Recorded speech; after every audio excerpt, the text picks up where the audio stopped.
Hello and welcome to the Nauticast podcast, the one true chapter by chapter podcast going through A Song of Ice and Fire one chapter a week.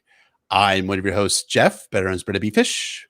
And I'm your other host, Emmett, better known as Poor Quentin. And welcome to the 134th episode of the Nauticast titled Ashes to Ashes, an analysis of A Clash of Kings Tyrion 12, in which the acting hand of the king takes on his most frightening challenge yet. Dinner with his big sister Cersei. You know, I've never been in battle, but I have had unpleasant family dinners, so really I relate to this Tyrion chapter most of all. It's not that far apart, like being in battle and really unpleasant family dinners. There's lots of tension. Yeah, there's like a weird family dynamic that's going on. I would take the battle over some uncomfortable family dinners that I've been in the past. But all that aside.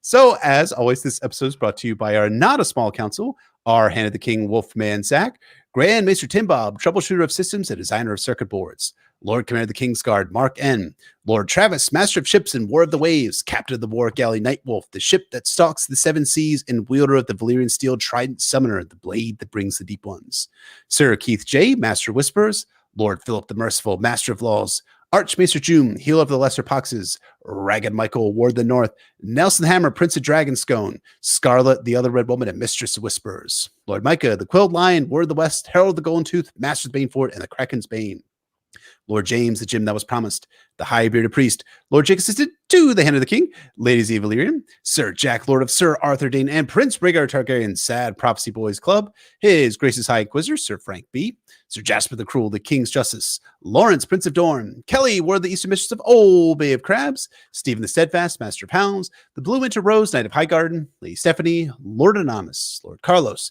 Lord Andrew the Restless, the Priest of the Drowned God, the King's Cook, Noli Oli, Master of Cannoli, Sir Sorcedelica, Low Energy Gent, True Master of Bayford, and True Master of Coin, Lord Penchant for Nostalgia, Queer Alex, Beyonce's favorite Stan, and Bastard of Chromatica, Rainbow Commander of the Ladies and Gentle Dems, Haldiver, the Waiter for TWOW, A.A. Ron, Dampere, Prophet of the Forsaken, and High Priest of Euron Crowseye, Lieutenant Glenn, Lord of H-Town, Veneris of House Golgarian, the First of Her Name, Princess of Dragonstone, Mistress of Art, the Avoric, Queen of the Pencils, the Eraser in the First Draft, Queen of Monochrome, Devotee, the Great Game of Thrones, Portraits of the Realm, Lady Realist of Seven Kingdoms, Blender Pates, and Maker of Drawings, who also adds yet another part to her title, the Michelangelo of the Teenage Mutant Ninja Turtles to her title, Lord Adam T., Lady Alexander of Tarth, Sir Christoph Logus, Bloody Scorpion of the Redfield, Defender of the Letter of Kin, and the Wolverine of House Corgoyle, Lady Elizabeth, Mistress of Horse, Face Lesbians, Sir Josh Snow, Bastard Bounty Hunter of the North, Sir Vayard, Chief of Parties in the Frozen Wastes, Lord Peter, Lady Ashley, the Dead Shepherd Reborn, Preacher of the Poor Fellows,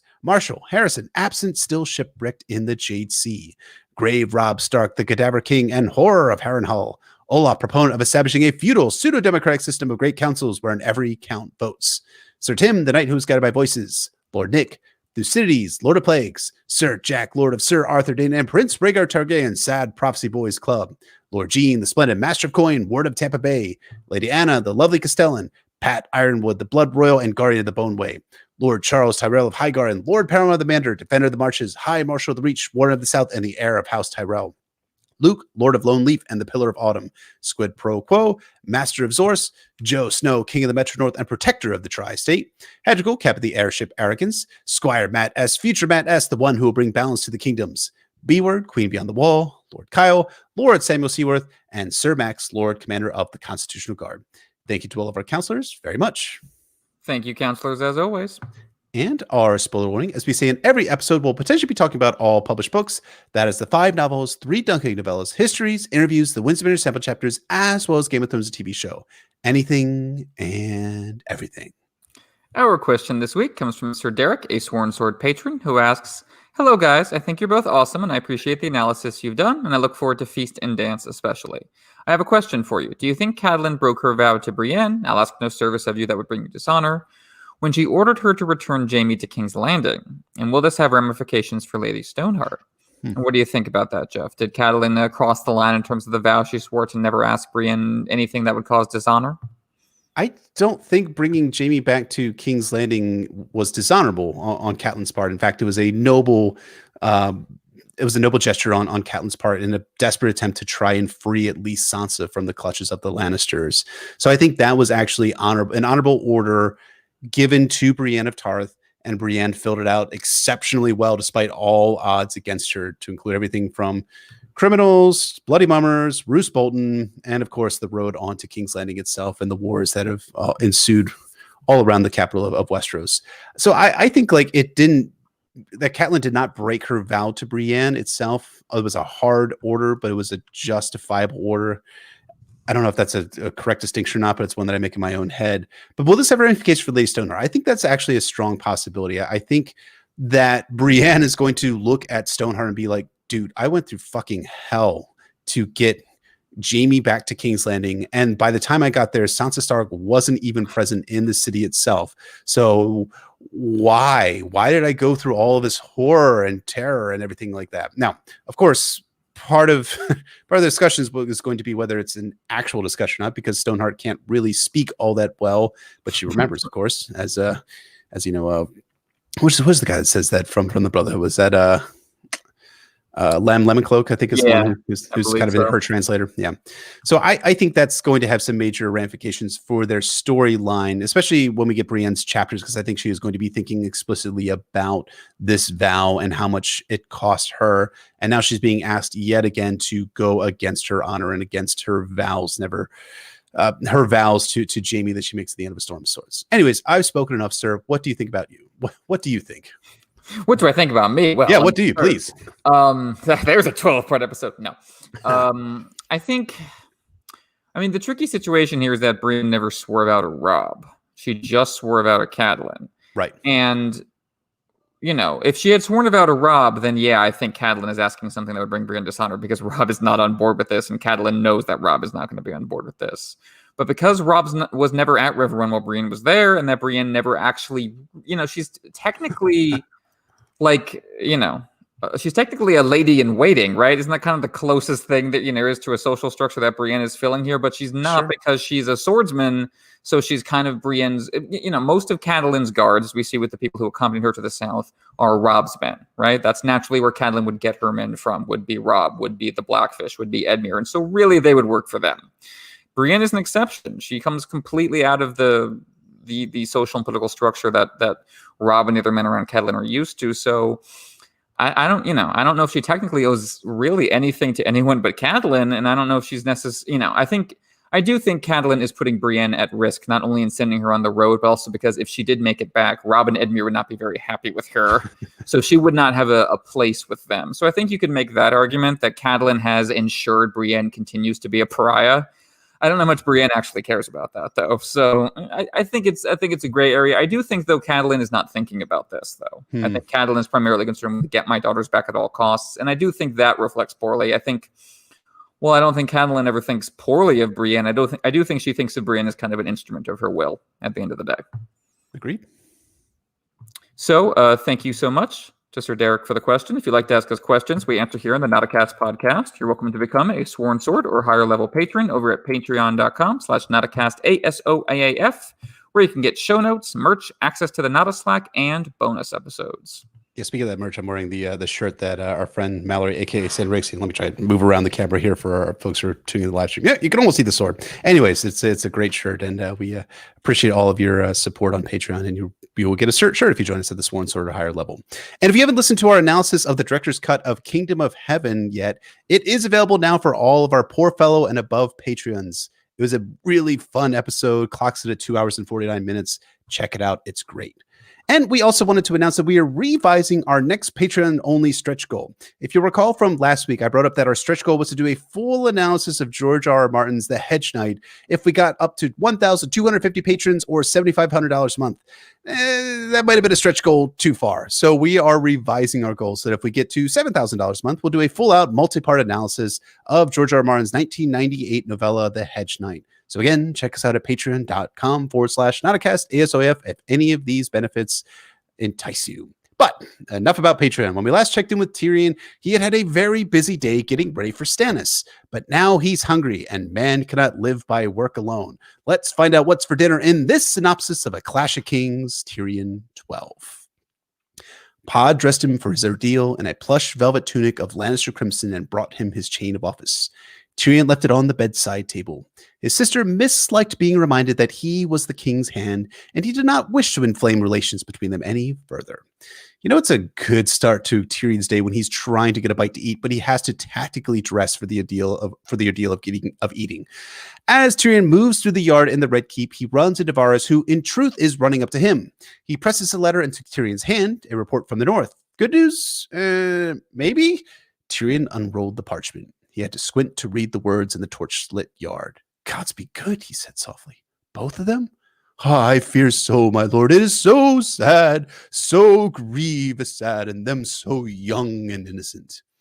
Tyrion remembered how the wolves had howled when the Stark boy had fallen. Are they howling now, I wonder? Have you told anyone else, he asked. Varys had not told anyone else, so Tyrion will tell Cersei the good news. He wanted to see the look on her face. Perfectly normal behavior over the deaths of children going on here, Tyrion. Wow. Tyrion thinks that Cersei looks fine at dinner, noting her green dress matching her eyes, golden hair, bare shoulders, emerald encrusted belt. Again, perfectly normal human behavior to think that way about your sister and how hot she looks. Tyrion hands her the letter and she reads it silently. I trust you're pleased, he said as she read. You wanted the Stark boy dead, I believe. Cersei made a sour face. It was Jaime who wanted him thrown from that window, not me. For love, he said, as if that would please me. It was a stupid thing to do and dangerous besides. But what did our sweet brother ever stop to think? The boy saw you, Tyrion pointed out. But Cersei thinks they could have frightened Bran to silence, but she's so very wounded that everyone thinks she's to blame whenever misfortune befalls the Starks. Theon did this, not Cersei. Tyrion says, let's fucking hope so. Let's fucking hope that Catelyn thinks so at least, or else Jaime is dead. Cersei's eyes widened. She wouldn't kill Jaime. Why not? What would you do if Joffrey and Tommen were murdered? I still hold Sansa, the queen declared. We still hold Sansa, he corrected her, and we had best take good care of her. Now, where is this supper you've promised me, sweet sister? And then we get some amazing, awesome, and ridiculous food porn, which I really need to stop writing these synopses right before lunch because I was super fucking hungry when I wrote this. Needless to say, it's expensive, exquisite food, and Tyrion makes sure to only eat the dishes that Cersei eats from so as not to get his ass poisoned. During dinner, Cersei asks if there's news of Littlefinger from Bitterbridge. Nope, none. Cersei thinks Littlefinger would betray them for Stannis, and Tyrion's like, no way, Stannis would never purchase men, and Littlefinger would never be comfortable with Stannis. But wait, isn't Stannis purchasing sellswords and cell sales? And didn't Littlefinger leak the information about Cersei's incest to Stannis? Alas. Anyways, back to the good eating. They eat some ham from Lady Tanda Stokeworth, who is using the pig as a bribe to get back to her castle. But Tyrion wants her in King's Landing. If she's scared, she could bring her garrison down from Stokeworth. If we need men so badly, then why did you send away your savages? A certain testiness crept into Cersei's voice. It was the best use of them I could have made of them, he told her truthfully. They're fierce warriors, but not soldiers. In formal battle, discipline is more important than courage. They've done us more good in the Kingswood than they would have ever done us on the city walls. Cersei brings up the Antler Men, and Tyrion notes that she's more annoyed than scared of them. Cersei wonders what the Lannisters ever did to provoke such treason, which I just love. Tyrion says they've done nothing wrong because they're Lannisters, right? But the Antler Men want to be on the winning side. Cersei wonders if all the traitors are found out, and Tyrion says, Varys says so, yeah? A line appeared on Cersei's pale white brow between those lovely eyes. You put too much trust in that eunuch. He serves me well, Tyrion replied. Or so he'd have you believe. You think you're the only one he whispers secrets to? He gives each of us just enough to convince us that we'd be helpless without him. He played the same game with me when I first wed Robert. For years I was convinced I had no truer friend at court. But now... She studied his face for a moment. He says you mean to take the hound from Joffrey. Tyrion is a little frustrated that Varys told Cersei that, but he puts that aside to tell Cersei that he needs Clegane at the front. Cersei counters that Clegane is needed with the king. No, he's not. He's needed in fucking battle, and the king needs to be seen by the troops too. And that's even if he's 13 years old. If there's real danger, he'll send Joff back to the Red Keep. Wait. Are you implying that the city is going to fall? Cersei asks. Well, not exactly. Tyrion does not think that King's Landing will fall, but if it does, they need to hold the Red Keep until Big Daddy Tywin arrives. Cersei then accuses Tyrion of lying to her before, and Tyrion's all like, you got me there, sis, but he only lied to her for good reason in the past. Anyways, he wants their relationship restored, so he's releasing Lord Giles Rosby and Boros Blunt back to her. Hooray! No. Cersei thinks Boros can rot back at Rosby. She really actually wants Tommen back, but Tyrion is not releasing him until he's safe under Jacelyn's protection. as he's safer under Jocelyn's protection. The meat gets cleared away, and Cersei beckons for dessert, asking if Tyrion likes blackberry tarts. Tyrion likes all sorts of tarts. And then Cersei levels of sinister. Oh, I've known that for a long time. Do you know why Varys is so dangerous? Are we playing at riddles now? Tyrion asked. No, he doesn't have a cock. Neither do you. And don't you just hate that, Cersei? Perhaps I'm dangerous too. You, on the other hand, are as big a fool as every other man. That worm between your legs does half your thinking. Tyrion licked Tyrion licked the crumbs off his fingers. He did not like his sister's smile. Yes, and just now my worm is thinking that perhaps it is time I took my leave. Cersei asks if Tyrion is feeling sick as he looks flustered while giving her a peek at the tops of her boobs. Again, very normal family dynamics at work here. Tyrion swallows hard and thinks he hears something at the door. He feels like maybe he should have come with company. He asks Cersei why she's showing such interest in his dick, but she's not interested in that. She's only interested in who he fucks with it. And she finds out things that people don't want her to know. What are you trying to say? Tyrion asked. Only this. I have your little whore.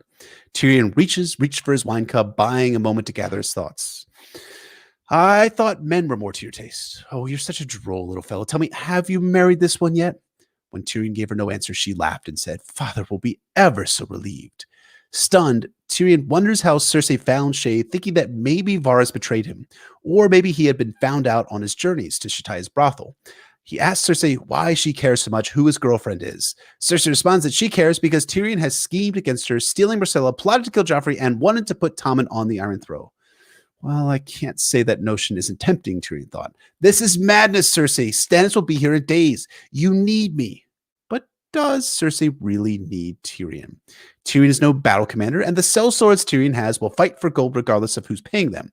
But have no fear, Cersei isn't going to murder Tyrion. Yet. Jaime would never forgive this act. Tyrion then asks after the quote-unquote whore, refusing to say her name, hoping that if he convinces Cersei Shae means nothing to him, then she might survive. Cersei says the woman will be treated gently so long as Tyrion does not hurt her sons or daughter. But if Joffrey is killed or Tommen is captured, then she will be absolutely brutally fucking murdered. She truly believes I mean to kill my own nephew, Tyrion thought. The boys are safe, he promised her wearily. Gods be good, Cersei, they're my own blood. What sort of man do you take me for? A small and twisted one. Tyrion stares into his wine cup, wondering what Jaime would do. He'd probably kill Cersei, damn the consequences, but Tyrion was not Jaime. He would have to be as strong and cold as stone. He would be like Casterly Rock. So he tells Cersei that she's probably killed the woman already, but Cersei has already anticipated this move. She orders the woman brought in. Sir Osmond's brothers, Osney and Osprey, were peas from the same pod, tall men with hooked noses, dark hair, and cruel smiles. She hung between them, eyes wide and white in her dark face. Blood trickled from her broken lip, and he could see bruises through her torn clothing. Her hands were bound with rope, and they gagged her so she could not speak. Outraged, Tyrion demands to know why she was hurt when Cersei promised otherwise. Osney Cuttleback replies that the woman fought, and Cersei says that the woman will, just live as long as Joffrey does. Tyrion wanted to laugh at her. It would have been so sweet, so very, very sweet, but it would have given the game away. You've lost, Cersei, and the Kettleblacks are even bigger fools than Bronn claimed. All he needed to do now was to say the words. Instead, he looks at the girl and asks if Cersei will release her after the battle. She will, so long as Tommen's released. Tyrion pushed himself to his feet. Keep her then, but keep her safe. If these animals think they can use her, well, sweet sister, let me point out that the scale tips two ways. His tone was calm, flat, uncaring. He reached for his father's voice and found it. Whatever happens to her happens to Tommen as well. And that includes the beatings and rapes. If she thinks me such a monster, I'll play the part for her. Cersei had not expected that. You would not dare. Tyrion made himself smile, slow and cold. Green and black, his eyes laughed at her. Tear? I'll do it myself. Obligatory, but Tyrion is good, guys, right? No. Cersei tries to slap Tyrion, but he catches her wrist, bending it back. Osfried Cuttleblack moves in to rescue her, but Tyrion threatens to break Cersei's wrists if he takes another step. Tyrion then orders the girl untied and the gag undone. The woman cries out in pain as Tyrion massages her fingers. He tells her to be brave and that he's sorry that they hurt her. I know you'll free me, my lord. I will, he promised. And Alayaya bent over and kissed him on the brow. Her broken lips left a smear of blood on his forehead. A bloody kiss is more than I deserve, Tyrion thought. She would have never been hurt but for me. Her blood still marked him as he looked down at the queen. I have never liked you, Cersei, but you were my own sister, so I never did you harm. You've ended that. I will hurt you for this. I don't know how yet, but give me time. A day will come when you think yourself safe and happy, and suddenly your joy will turn to ashes in your mouth, and you'll know the debt is paid. In war, his father had told him that once the battle was over, the instant an army breaks and flees, no matter that they are as numerous as they were a moment before, still armed and armored. Once they had run before you, they would not turn to fight again. So it was with Cersei. Get out was all the answer she could summon. Get out of my sight. Tyrion bows and says goodnight, heading back to the Tower of the Hand. He realized that he should have seen all this coming. Maybe it was a blind spot to have not realized Cersei would have men following him to Shatia's. Inside the Tower of the Hand, Tyrion finds Podrick Payne and orders a flagon of wine. He enters his chambers and finds Shae waiting for him, naked save for the gold hand of the king chain atop her breast that Tyrion left before coming to Cersei's chambers. Minor setup, minor payoff. Tyrion was not expecting her and asked what she's doing. She's here because she wanted some hands on her quote-unquote titties, but she thinks the hands from the chain necklace are cold. Wow. For a moment, Tyrion did not know what to say. He could not tell her that another woman had taken the beating meant for her and might as well die in her place should some mischance of battle befall Joffrey. He wiped Alya's blood from his brow with the heel of his hand. The lady lost. She's asleep. Sleep's all she ever wants to do, the great cow. She sleeps and she eats. Sometimes she falls asleep while she's eating. The food falls under the blankets and she rolls in it, and I have to clean her. She made a disgusted face. All they did was fuck her. Her mother says she's sick. She has a baby in her belly. That's all. Okay. Shae is a gigantic asshole in this scene. My God, I had super forgotten about this. No, it does not justify whatever happens to her at the end of A Storm of Swords, but wow, what a fucking jerk. Tyrion looks around his room and asks how she got into his room. Shae's not really sure as far as made her wear a hood. She did get a quick glance at one point of a giant mosaic that looked like a red and black dragon. She went down ladders, walked a while, went through a gate, up another ladder, and so on and so forth. Perturbed, Tyrion starts searching around his room to find the secret passageway, and he finds nothing. He even resists sexing Shae in order to search his wardrobe. Still nothing. He returns to his bed, frustrated and annoyed. Shae undid his laces and threw her arms around his neck. Your shoulders feel as hard as rocks, she murmured. Hurry. I want to feel you inside of me. Yet as her legs locked around his waist, his manhood left him. When she felt him go soft, Shae slid down to the sheets and took him in her mouth, but even that could not rouse him. After a few moments, he stopped her. What's wrong? She asked. All the sweet innocence of the world was written there in the lines of her young face. Innocence? Fool. She's a whore. Cersei was right. You think with your cock, fool. Fool. Just go to sleep, sweetling, he urged her, stroking her hair. Yet long after Shae had taken his advice, Tyrion himself still lay awake, his fingers cupped over one small breast as he listened to her breathing. And that is A Clash of Kings, Tyrion 12. It's hard to call this chapter fun because it's not. It's utterly fucking skin crawling, but this chapter slaps so fucking hard too. What did you think, sir? So in terms of the big picture politics, Tyrion's arc in A Clash of Kings builds to the Battle of Blackwater. But in terms of his own personal struggles, his arc in this book builds to this chapter, his final confrontations with Cersei and Shae. His chapters have kept coming back to these two women, the sister who stands in for the world's hatred of him, and the lover with whom he hopes to banish that hatred. In between them is Alayaya, a victim of this triangle of manipulations and projections. Tyrion is forced to stare down who he is and who his family is. These revelations will haunt him long after the battle is done. Before Tyrion fights the threat outside the walls, he has to deal with the threats inside. Like Sansa 4 a couple weeks ago, Tyrion 12 is a perfect breath before the plunge. George is fond of condensing Tolstoy's famous quote of all happy families are alike. Each unhappy is unhappy in its own way. And this is George's wording of it, happy families are boring. Case in point, the Lannisters. Every Lannister is unhappy. Every Lannister has their unique trauma stemming mostly from Tywin, but also from their own individual peculiarities. And as a result, every Lannister is uniquely shitty in their own unique shitty way. But goddamn, at least they aren't boring, right? I mean, here in this chapter, the unique unhappiness of Tyrion and Cersei are on full display as they cloak and dagger against each other, all while gorging themselves on the finest food available to King's Landing, as said King's Landing starves and the forest burns beneath them. This is just an incredible gonzo scene that a writer like Hunter S. Thompson would be super proud of. Yet, ain't it realistic for these characters to be where they are and doing what they're doing for what's happening here? This gonzo scene is very in character for them. Tyrion and Cersei are thinking and operating with their hearts, and here they seem to play Stannis in a bit, and they set their hearts ablaze. There's that same sense of farcical, overwrought family drama you get with the Baratheons. I think that's absolutely true. Mm-hmm. Before the lions tear into each other, however, we get word of dead wolves. Varys' little birds in the north are saying that Theon Greyjoy killed Bran and Rickon Stark.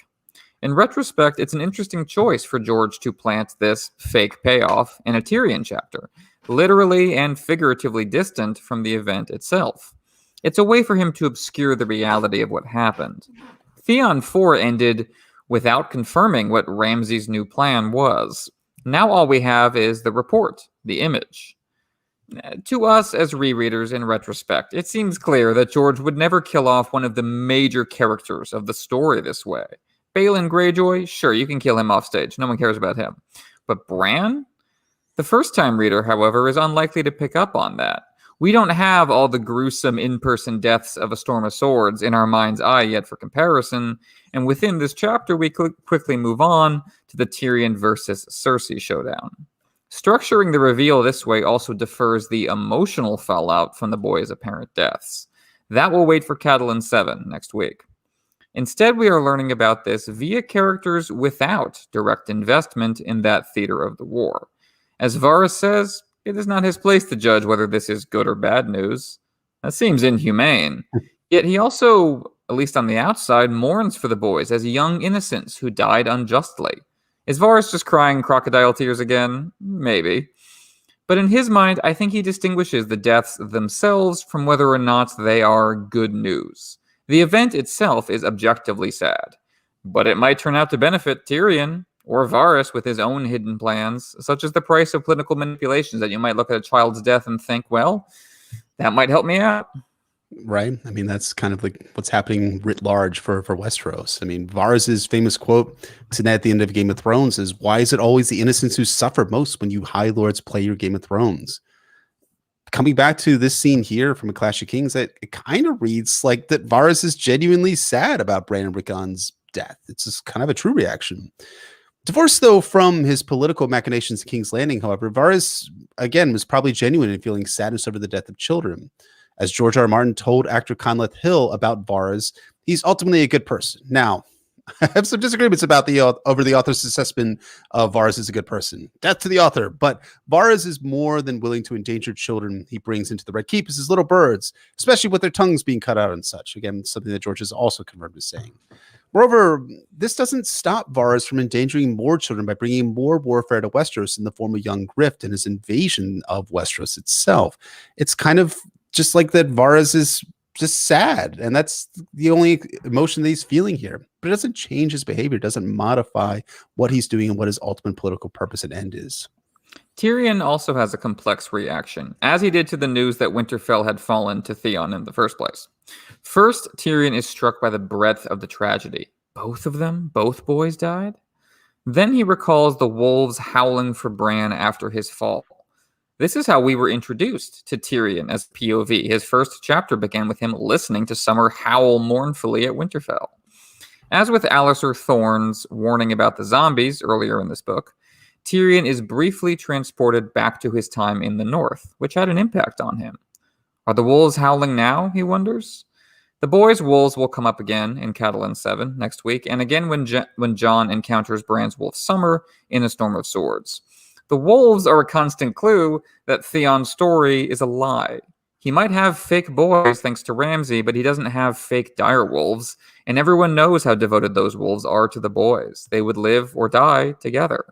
How ironic that Tyrion invoked that sacred bond of the pack right before he and his sibling Cersei demonstrate they feel no such affection for each other. All Tyrion ultimately takes away from this news is that he can use it against his sister.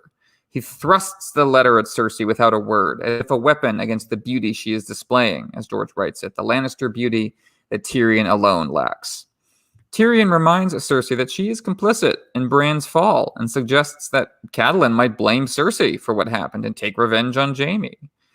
Generally speaking, Tyrion has the upper hand on Cersei with information. We saw that at the start of this book. We saw that when he poisoned and manipulated her in the middle of the book, and we will see that at the end of this scene. But it's worth noting, in this little interaction before the scene really gets going, that Tyrion is totally inventing the idea that this will put Jaime at risk. There is no reason for Catelyn to make a connection like Theon is working for the Lannisters.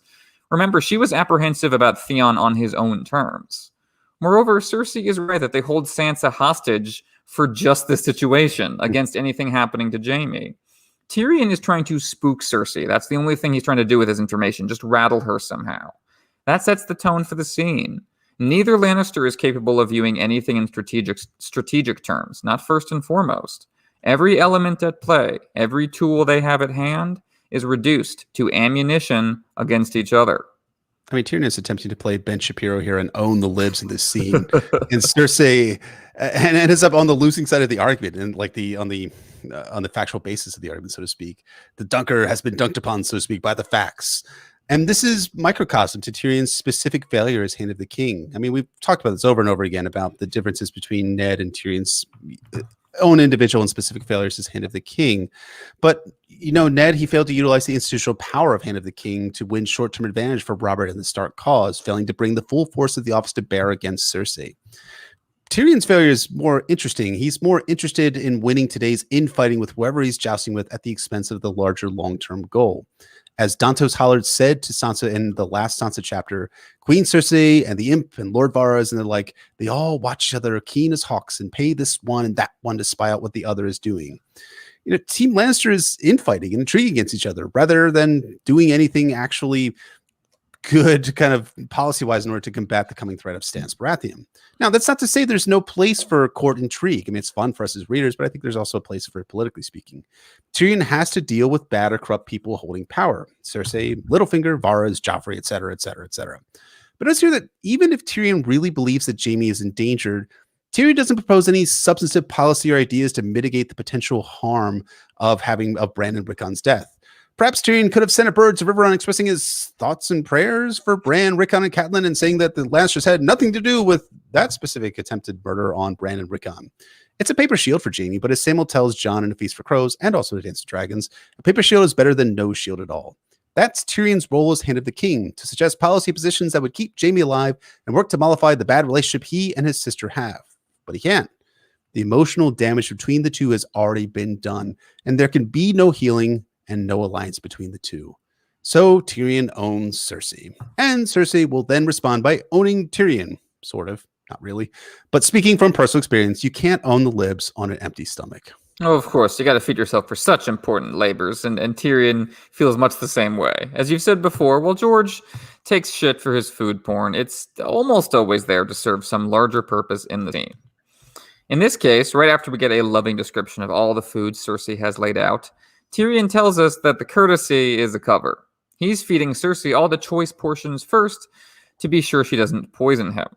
As Tyrion thinks she probably wouldn't do so right before the battle, but he can't be sure because there is no trust here. He poisoned her, after all. Tyrion must always wonder whether she's figured that out, whether she's decided that he's become more a liability to her than a useful asset.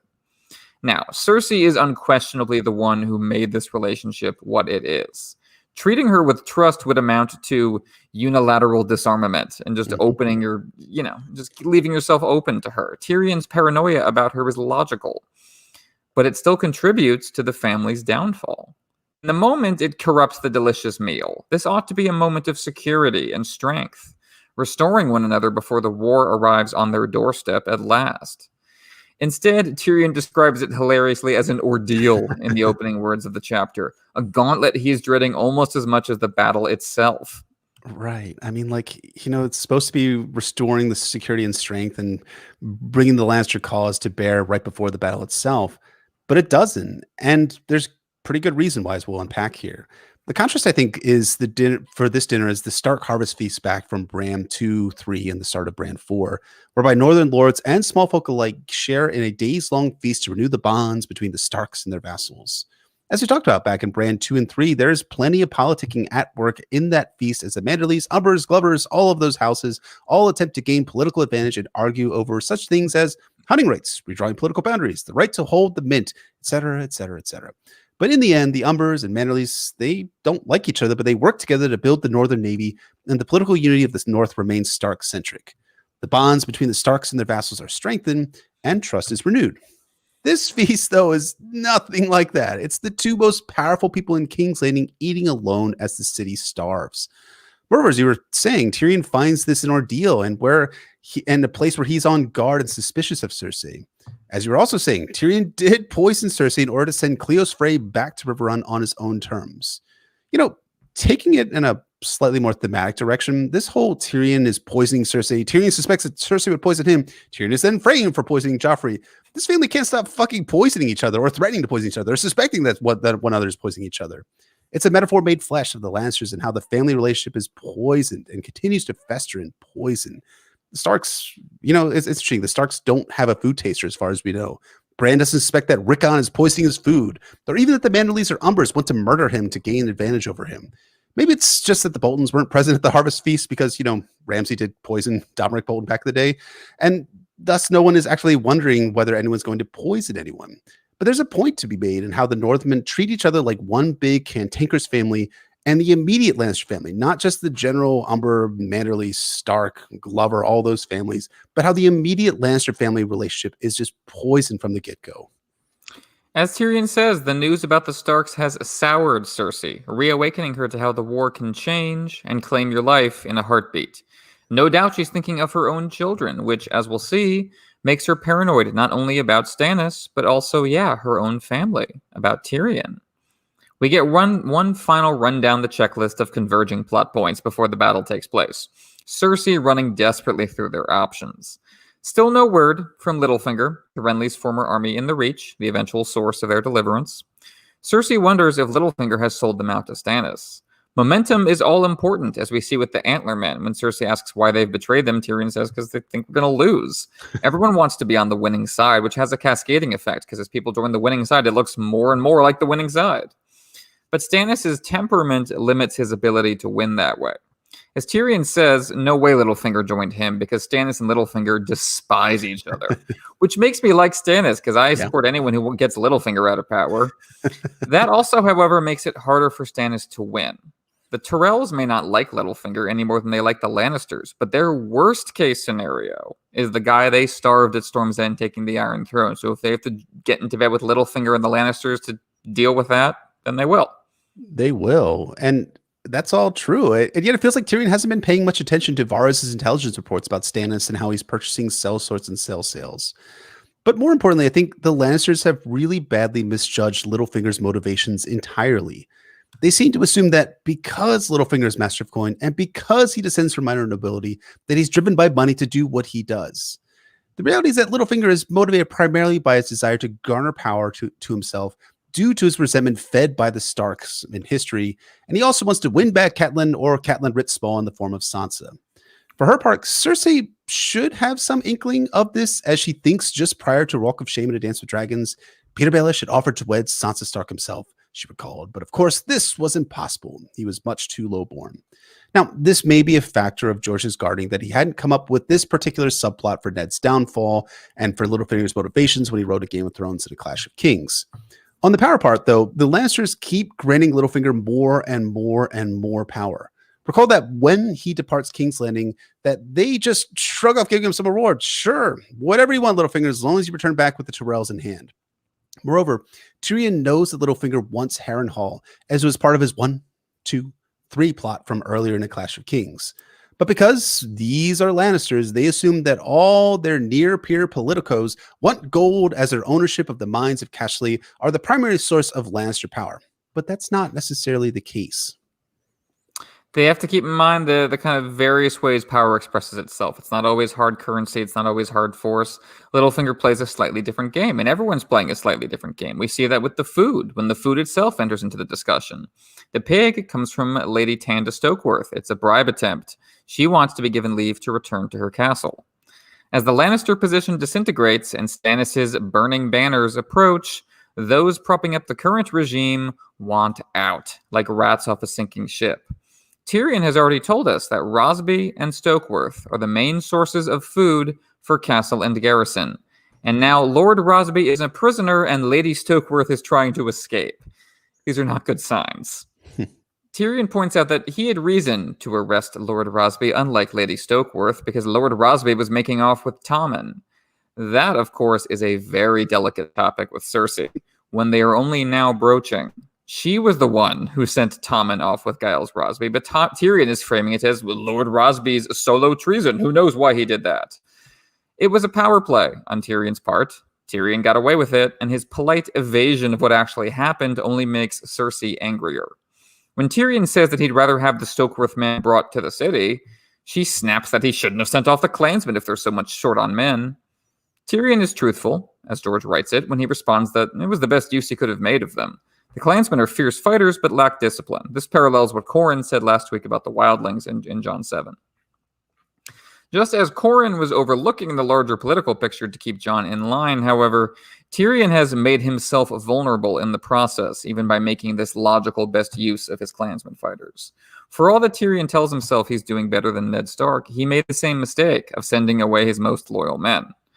Their stories have in fact been running in parallel. In Ned's 12th chapter in Book 1, he had his confrontation with Cersei in the Godswood, where the title phrase Game of Thrones was dropped. So in Tyrion's 12th chapter in Book 2, he has his own confrontation with Cersei. It's less obviously iconic, but it's more gonzo, as you say, in its emotions. Ned's challenge brought Cersei's most deep-seated emotions to the forefront. But he himself was not the source of those emotions, so she could stay kind of behind that Ice Queen veneer that she was keeping up in Book 1. In this case, Cersei is building up a head of steam focused 100% on Tyrion. There is no detachment here. She is full like Gina Rowlands, all caps, screaming kind of energy. She is about to vent poison that pays off their lifelong relationship. That's why she brings the conversation around once more to her children, who have increasingly become the battlefield of their sibling rivalry. We've already brought up Tommen. Now she shifts to Joffrey. Varys has reported that Tyrion means to take Sandor from Joffrey's side during the battle. Again, Tyrion has sound logic behind his decisions. He lacks strong individual fighters to lead sorties. Sandor may not exactly be popular, but the Hound is a fearsome figure that men will follow into battle. We see that in action at the Blackwater via Davos when Sandor literally rides up onto the deck of one of Stannis' ships to cut his men apart. Tyrion needs to keep Stannis from even securing a strong foothold because his men can't and won't sustain an extended straight fight. Other than the wildfire, this is arguably the most important task in the Lannister battle plan, but Cersei, naturally, insists otherwise. Keeping Joffrey safe is the most important task. There is a rudimentary logic to that, in that Joffrey's place on the throne is what's at stake. If you lose him, it's kind of a big deal. But Cersei's execution of that logic is cartoonishly ineffective. She winds up sabotaging the Lannister position both before and during the battle.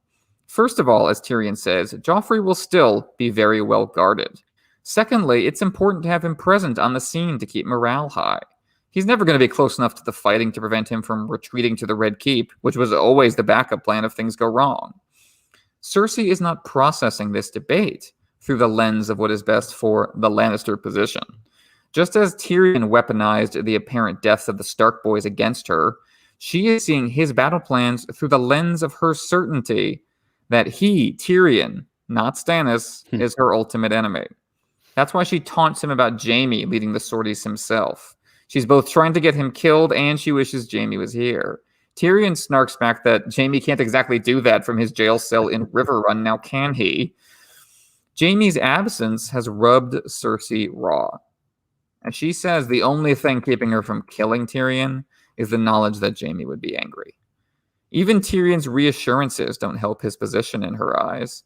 As Tyrion will think in his next chapter, no matter what he does, a stray arrow could still claim Joffrey's life. You can never control everything on the battlefield. Cersei notes that Tyrion has lied to her before, which makes everything he's saying now suspect. He tries to sidestep that by offering her Giles and Boros Blount. He's been holding them back to assuage her when he needs to, for exactly this moment. It doesn't work. She wants Tommen. She's worried about him in Tyrion's hands, and Tyrion will not let him go. So the civility starts to wear thin. Agreed. And I think the subtext underlying Cersei's objections to Tyrion being in the battle, I think it can be read in two ways. The first is that Cersei is overvaluing Joffrey's immediate safety, believing that Tyrion is placing Joffrey in danger and possibly doing this intentionally. Cersei is going to openly state in the next bit of dialogue from this chapter that she thinks that Tyrion actually means to kill Joffrey and put Tommen onto the Iron Throne. To Tyrion's kind of like, what? No, I mean, I've thought about that. Don't get me wrong, but that's not what I'm all about. At the same time, though, I think like that Cersei does not necessarily understand what it means to have the leader of the coalition going into battle alongside of the men. If Joffrey is not present, what are the men fighting for? They're fighting for Joffrey's hold onto the Iron Throne, but Joffrey's not willing to put himself forward. I think, again, that is overvaluing the security of Joffrey at the expense of the actual battle, and at the expense of the security of King's Landing and the ultimate fate of Joffrey as well, as Joffrey will certainly die if Stannis takes King's Landing because the men lose their heart and lose their morale, and Joffrey end up being dead just as fast that way.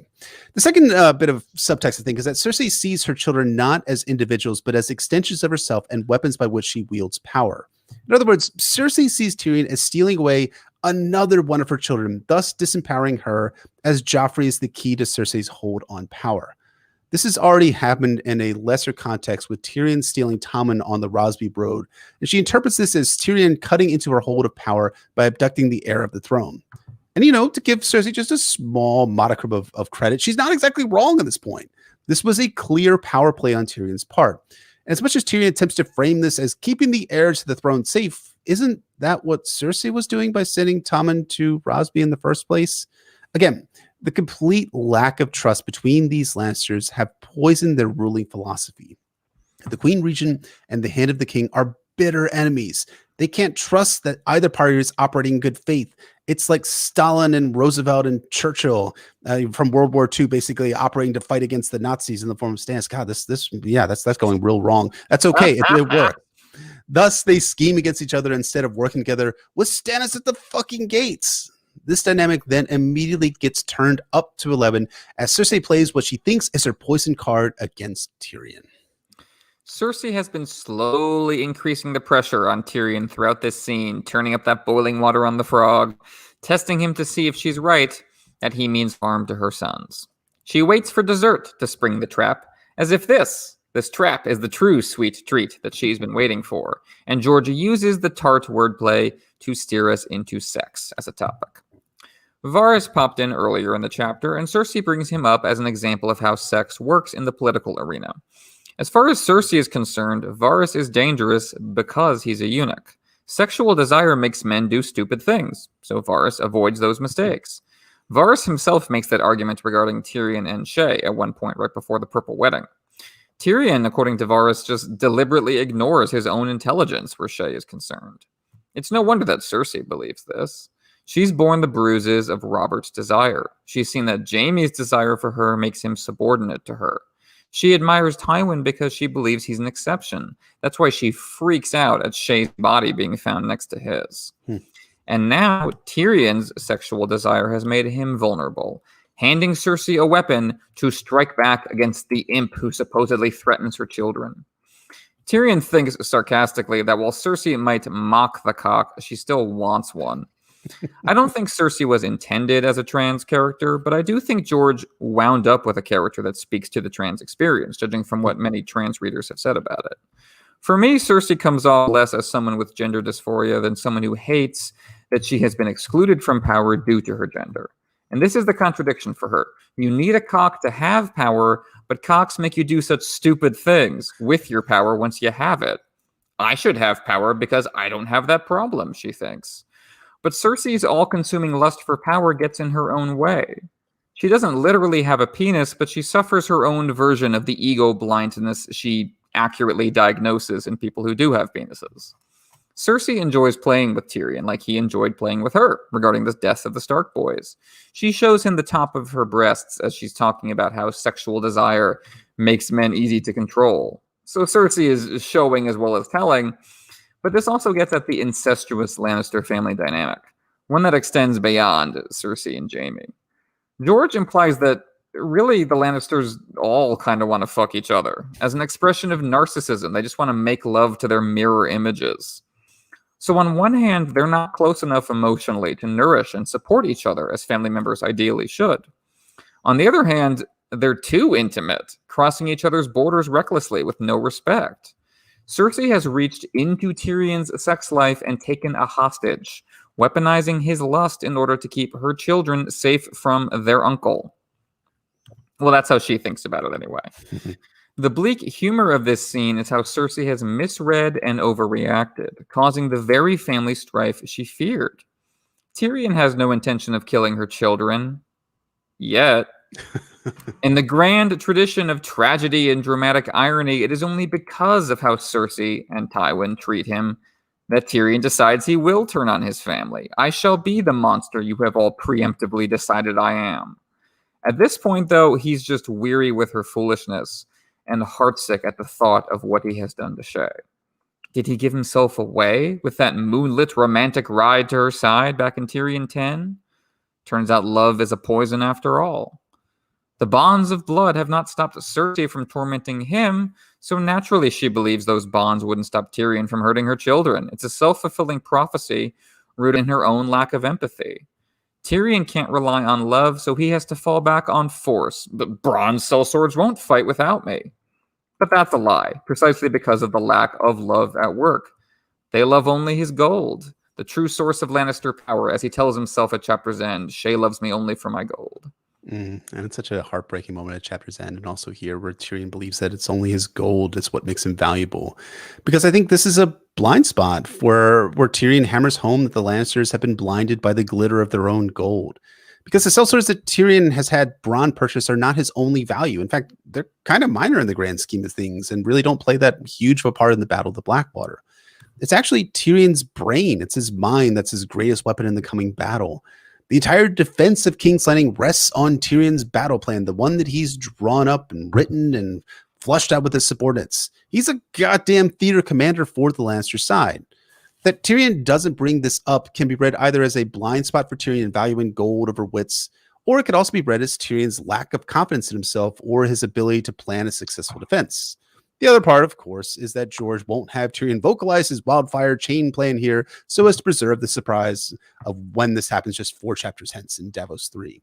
Still, the Lannister playbook rests entirely in Tyrion's brain. He's using Sandor Clegane and Sir Balon Swan to run stories against Baratheon toeholds on the north bank of the Blackwater. His ships are firing arrows at the south bank of the Blackwater. His clansmen are running a forest war against Stannis' vanguard. That's all Tyrion. That's all his plan. But he can't say that's why he's valuable. He's held captive by his own low self-esteem, and he falls back on gold as his only value. It's so sad. Yeah, I think you get at something important about that interplay between Tyrion's political actions and his more personal self-image. Throughout this book, Tyrion has acted as the center of power, even as part of him realizes how fragile it all is. Now that has come to the fore. As he told Shae, even as acting hand of the king, he is powerless within his family. Yet his family is all he has, the only reference points he knows. Even as his sister betrays him, Tyrion can think only of his father and brother, just like how Theon can only think of Ned Stark. What would Jaime do, Tyrion thinks? Kill his enemy immediately and think about the consequences later. But look where that got him, rotting in a cell beneath Riverrun. Moreover, Tyrion lacks the physical strength to be like Jaime, to just kind of assume immortality and immunity from the consequences. Tyrion has never fulfilled that golden sword image, which is part of why Cersei hates him so much. So instead, Tyrion calls upon the image of their father. He must be hard stone like Casterly Rock. Tywin is his castle on a figurative level. Jaime is like fire and Tywin is like ice, at least as far as Tyrion is concerned. The two poles of masculinity, the two ways to be a lion of House Lannister. Tyrion reaches for his father's icy, ruthless voice and finds it. He refers to Shae as the whore, so Cersei won't think her too valuable to him. He demands to see her, lest Cersei think to kill her and lie to him about it. Cersei summons in the other Kettle Black brothers, Osney and Osfrid. Again, George is focusing on family dynamics. These two are alike as peas in a pod, as Tyrion says, a united family, taking advantage of Lannister division by playing both sides against the other, selling out Tyrion to Cersei and vice versa. Only now, Osney looks different. he bears fresh scars, the fallout of the violent relationship between the Lannister siblings, born by their lower-class pawns. The lions give orders, and the lesser beasts fight. Like the Baratheon bros, Tyrion and Cersei externalize their private feud onto everyone else. Osney, of course, isn't the only one hurt. The woman caught helpless between the Kettle Black bros has suffered far more. George pulls off quite the gambit here in terms of tone. He contrasts the horror of the woman's situation with the sneaky reveal of who she actually is. Her skin, described as dark, is a hint that it's actually Alayaya, not Shae, but it's not to a first-time reader because we're just going through it. Just, we're not dwelling on one word at a time like that. So when Tyrion suddenly wants to laugh in Cersei's face, it's disconcerting. We don't know why. Now, in retrospect, we do know why. Cersei is acting like she's defeated Tyrion, and she's mishandled the situation entirely. She caught the wrong woman. But for the first-time reader, it's as though Tyrion is laughing at the sight of a woman beaten and kidnapped due to his own family squabbles. It would be so sweet to rub Cersei's nose in it, he thinks. Indeed, it would. But it's revealing that this is his first reaction. Again, everything is just ammunition for their own internal feuds. Cersei can't even pretend to care about the violence inflicted on Alayaya. It's all just about the Lannisters. So instead, Tyrion sticks with Tywin's voice, threatening to respond to any assaults on Alayaya with similar assaults upon Tommen, because that's a language he knows Cersei will understand.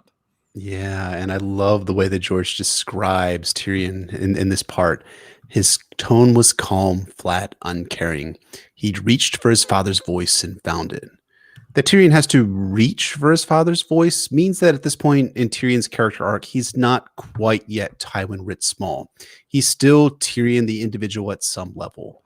This is not always going to be the case, as seen especially in A Dance with Dragons and the Winds of Winter sample chapters, when Tyrion quite casually says that if Yunkai wanted to win against Meereen, just poison the fucking wells. That's what his father would have done.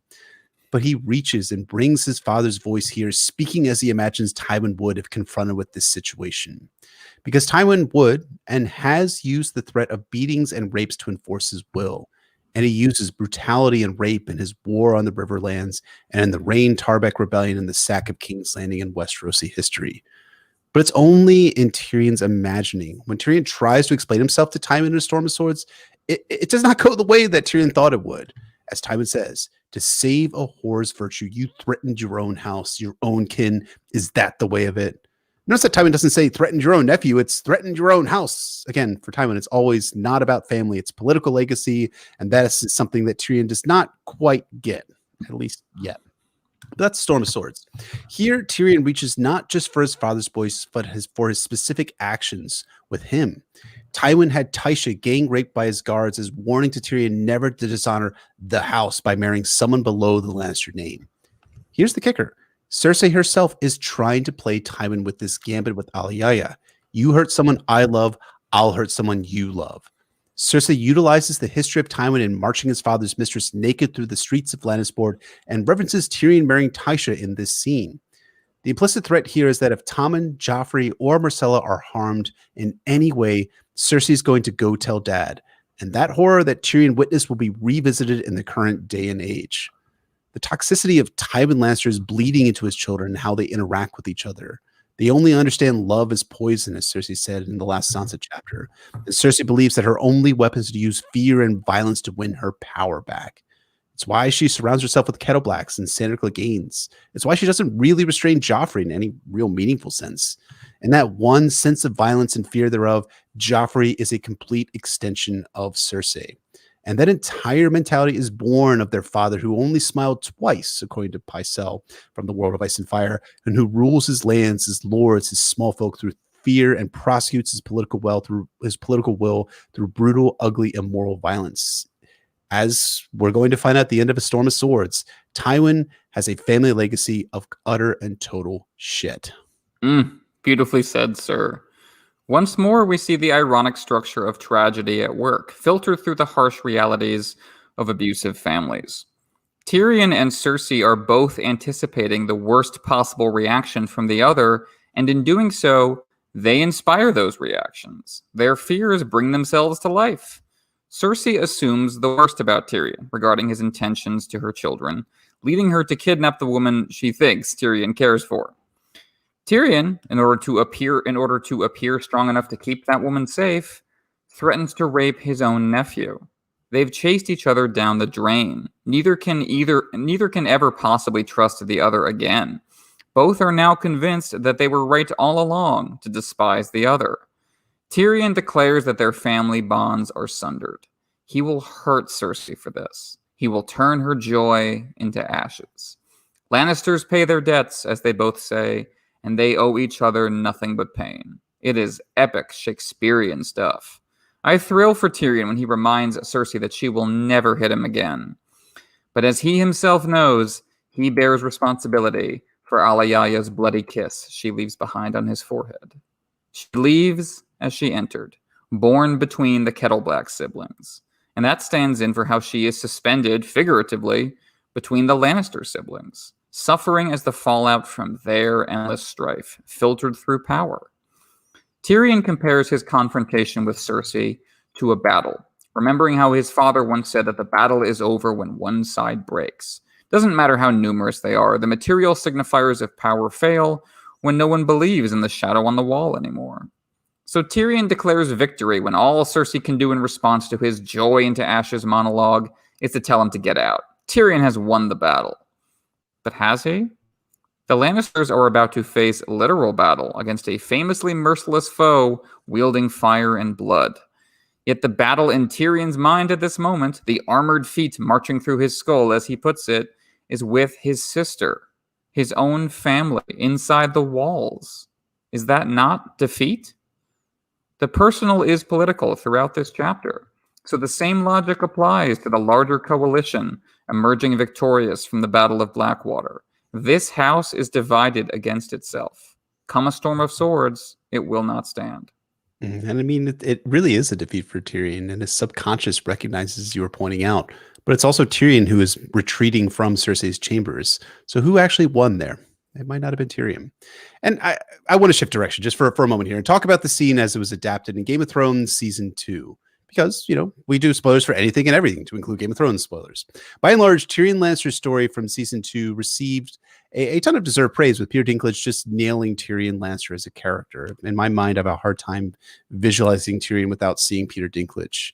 At the same time, the whitewashing of Tyrion, as we discussed in our Patreon bonus episode, whitewashed Dany, Tyrion, and Jon in Game of Thrones, wasn't evidence even back in Season 2.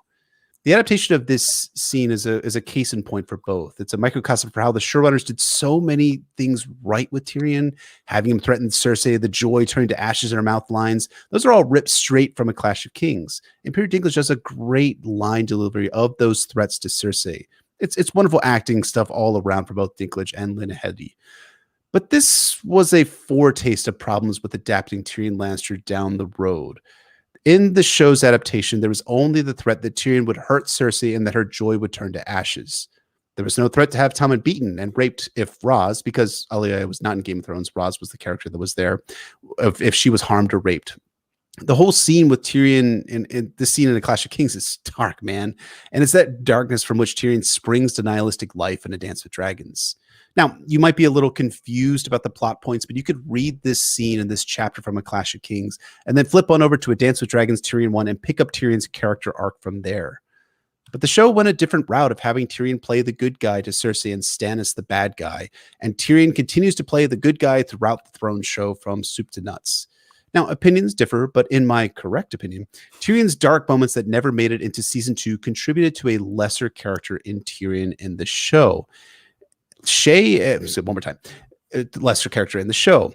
And I think that was in evidence starting here in Season 2 and had significant ramifications and butterfly effects, as George has talked about, going forward, even all the way to the very final scene of Tyrion in Game of Thrones Season 8. Another character that was significantly changed from books to show was the character of Shae. And wouldn't you know it, but that's who Tyrion runs into at chapter's end. As we have said before, for all that Tyrion is worried about Shae's safety in the city, he has been putting her in danger from his family all along. Now another woman has paid the price. Tyrion can't ignore that like he can ignore all the other factors threatening his little bubble with Shae. George does a good job of capturing Tyrion's relief that it's not Shae, while also communicating to the reader that what's happening is still horrible. It's similar to what went down at Winterfell. Bran and Rickon aren't actually dead, which is a relief to us, but 2 boys still died in their place. This is not an incidental error on Cersei's part. Tyrion used Shataya's brothel, and Alayaya specifically, as a shield to keep Shae safe. This is what was supposed to happen. Why else play that little game with Alayaya in the closet except for this scenario? So that when Cersei came down on Tyrion, she would hurt the wrong woman. This is what Tyrion was prepared to have happen. But it's not something he ever wanted to think about consciously. Now he has no choice. Now when he looks at Shae's naked body and laughing smile, all he can see is Alayaya's bruises. He can feel her bloody kiss like the beating of the telltale heart. As he says, he should have seen this coming all along. He didn't want to see. And I think that's more familiar to most people than directly committing acts of great evil. This is the deal Tyrion made to hold on to the scrap of humanity Tywin left him, the heart he hadn't yet set on fire, and look at the cost. Tyrion had mused about doing justice during foreplay with Shae earlier, but now foreplay fails him as he realizes just how far from doing justice he is. Shae's body is where he finds relief from the demands of the Game of Thrones. Now Tyrion understands at last that sex is not separate from the Game of Thrones. The political and personal world are always intertwined. That connection is woven through the whole chapter and ties into the subjects of conversation between Tyrion and Shae. He brings up Lawless. As you say, Shae has nothing but scorn and contempt for her mistress. All they did was fuck her. I think there are several factors at work here. First of all, Shae is just tired of literally cleaning up after Lawless. We can point out that Lawless is deeply traumatized from gang rape, that Shae is being insensitive. This is easy for us to say, because unlike Shae, we don't have to spend our days washing shit off of Lawless. We might be less inclined towards sympathy at that point. There are different power dynamics at play. In gender terms, Lawless is a victim of a hideous crime. Shae should have empathy for her, especially as a fellow woman.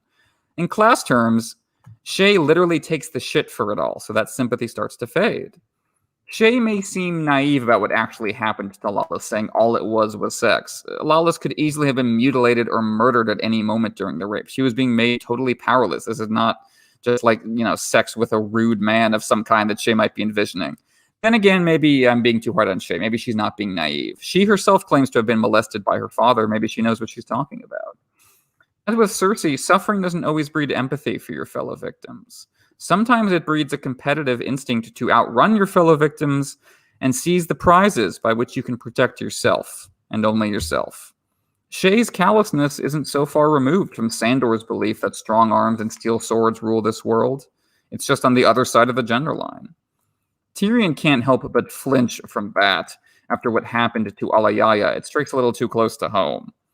That same contrast applies regarding the other topic of conversation, how she got into his chambers in the first place. Varys snuck her in. Just as Tyrion used a secret passage to reach Shae, giving Alayaya away in the process, Shae used a secret passage to reach him. Her presence in his bed speaks to the world of espionage and deceit that trapped Alayaya. Tyrion searches for the passage into his rooms. He can't find it. This speaks to his powerlessness despite his position. His inability to discover this secret tunnel stands in for his inability to keep Alayaya safe from the consequences of being on the wrong side of the other secret tunnel. It turns out Tyrion's not actually in charge of any of this. All Shae remembers seeing is a dragon mosaic on the floor, a glimpse of a glimpse, an image made up of fragments. Cersei only saw part of Tyrion's movements. Tyrion only sees part of the truth here. Tyrion lies awake, knowing that the dragon, the fire, is already inside the walls. Paranoia is taking hold of him like so many Targaryens in the past. By his next chapter, he will have unleashed the wildfire to hold on to power. But at the end of this chapter, Tyrion feels as powerless as he ever has. Yeah, and I mean, if you remember back to Tyrion 7, the Clash of Kings, the chapter's end, when Tyrion crows about how awesome everything is, remember this line of dialogue / thought that Tyrion is having? This is no dream, he promised Shae. It is real. All of it, he thought. The wars, the intrigues, the great bloody game, and me in the center of it. Me, the dwarf, the monster, the one they scorned and laughed at. But now I hold it all, the power, the city, the girl. This was what I was made for, and God's forgive me, but I do love it. This chapter's end feels kind of like comeuppance for that entire line of thought by Tyrion back from Tyrion 7. Tyrion doesn't hold any actual power, as you were saying. His city is in very serious danger of falling to Stannis. And while he holds the girl, that is Shae, quite literally in his arms, he knows that she's in serious danger and that others are also endangered by him and by Shae. Does Tyrion love the great bloody game now at chapter's end? I don't think so. He wipes Alya's blood off his forehead, knowing that she was hurt because of him, because of the game he and his sister and all the people in King's Landing, the High Lords, play. The Game of Thrones ultimately feels less academic here, much less like a fun board game and more like feeling a ton of guilt over being the cause of an innocent's pain and possible murder. Is the great Game of Thrones worth it all in the end when there's innocent blood being shed? I hope that Tyrion thinks, subconsciously at least, no. And we shall see. But, Tyrion is he's almost stepping beyond rational thought. He's playing a role he has to play and that he doesn't believe in, but you kind of become the mask, even as Tyrion doesn't love the game anymore. He feels the need to play it more than ever. And I think you're right. That's kind of the arc he goes through from loving it to hating it, but still having to play it.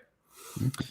And so moving into foreshadowing and groundwork, Tyrion hopes, as he says in this chapter, that if things go poorly in the battle, that Tywin will march to relieve them. And he is more right than he knows, as Tywin will not only show up to relieve them, he will show up with the Tyrells in tow at the climax of the Blackwater. So George is kind of burying that here in plain sight, even as he's telling us, no word from the Reach. Who knows what's up with those guys? No one knows.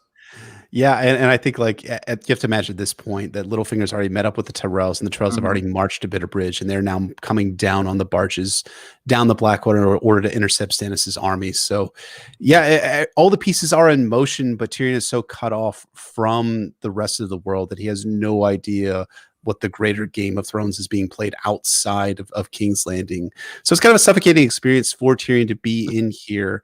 And thankfully, Tywin will come down and relieve the siege of King's Landing with a huge army in tow.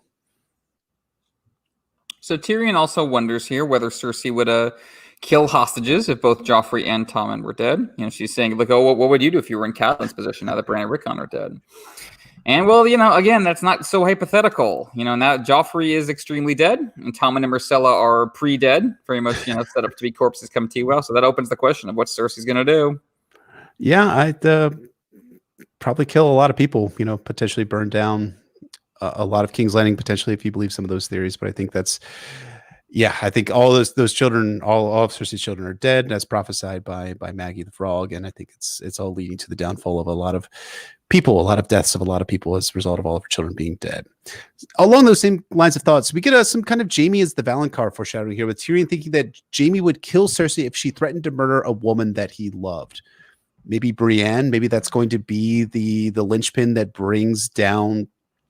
ultimately brings down the relationship between Cersei and Joffrey, is that Cersei says, I'll fucking kill Brienne or something like that. Jaime's like, I can't let her live or something like that. I'm not sure if that's exactly at play, but I think it could be a potential C that George is working with here. I think definitely it's, having Tyrion think that Jaime would kill Cersei in his shoes is definitely a subtle setup for that, even if, obviously Jaime wouldn't literally kill Cersei at this moment, but I think it's set up for it later, definitely. Mm-hmm. Go ahead. No, you, sir. No, go ahead. Take it away. All right. After Elia is whipped by Tywin, Tyrion tells Bronn in A Storm of Swords that he'll need to fulfill his threat to Cersei in order to beat Tommen. As we talked about before, though, Tommen was rescued, in quotation marks, from this fate. And so he's not able to actually fulfill his threat to Cersei, which, again, thank goodness that didn't happen.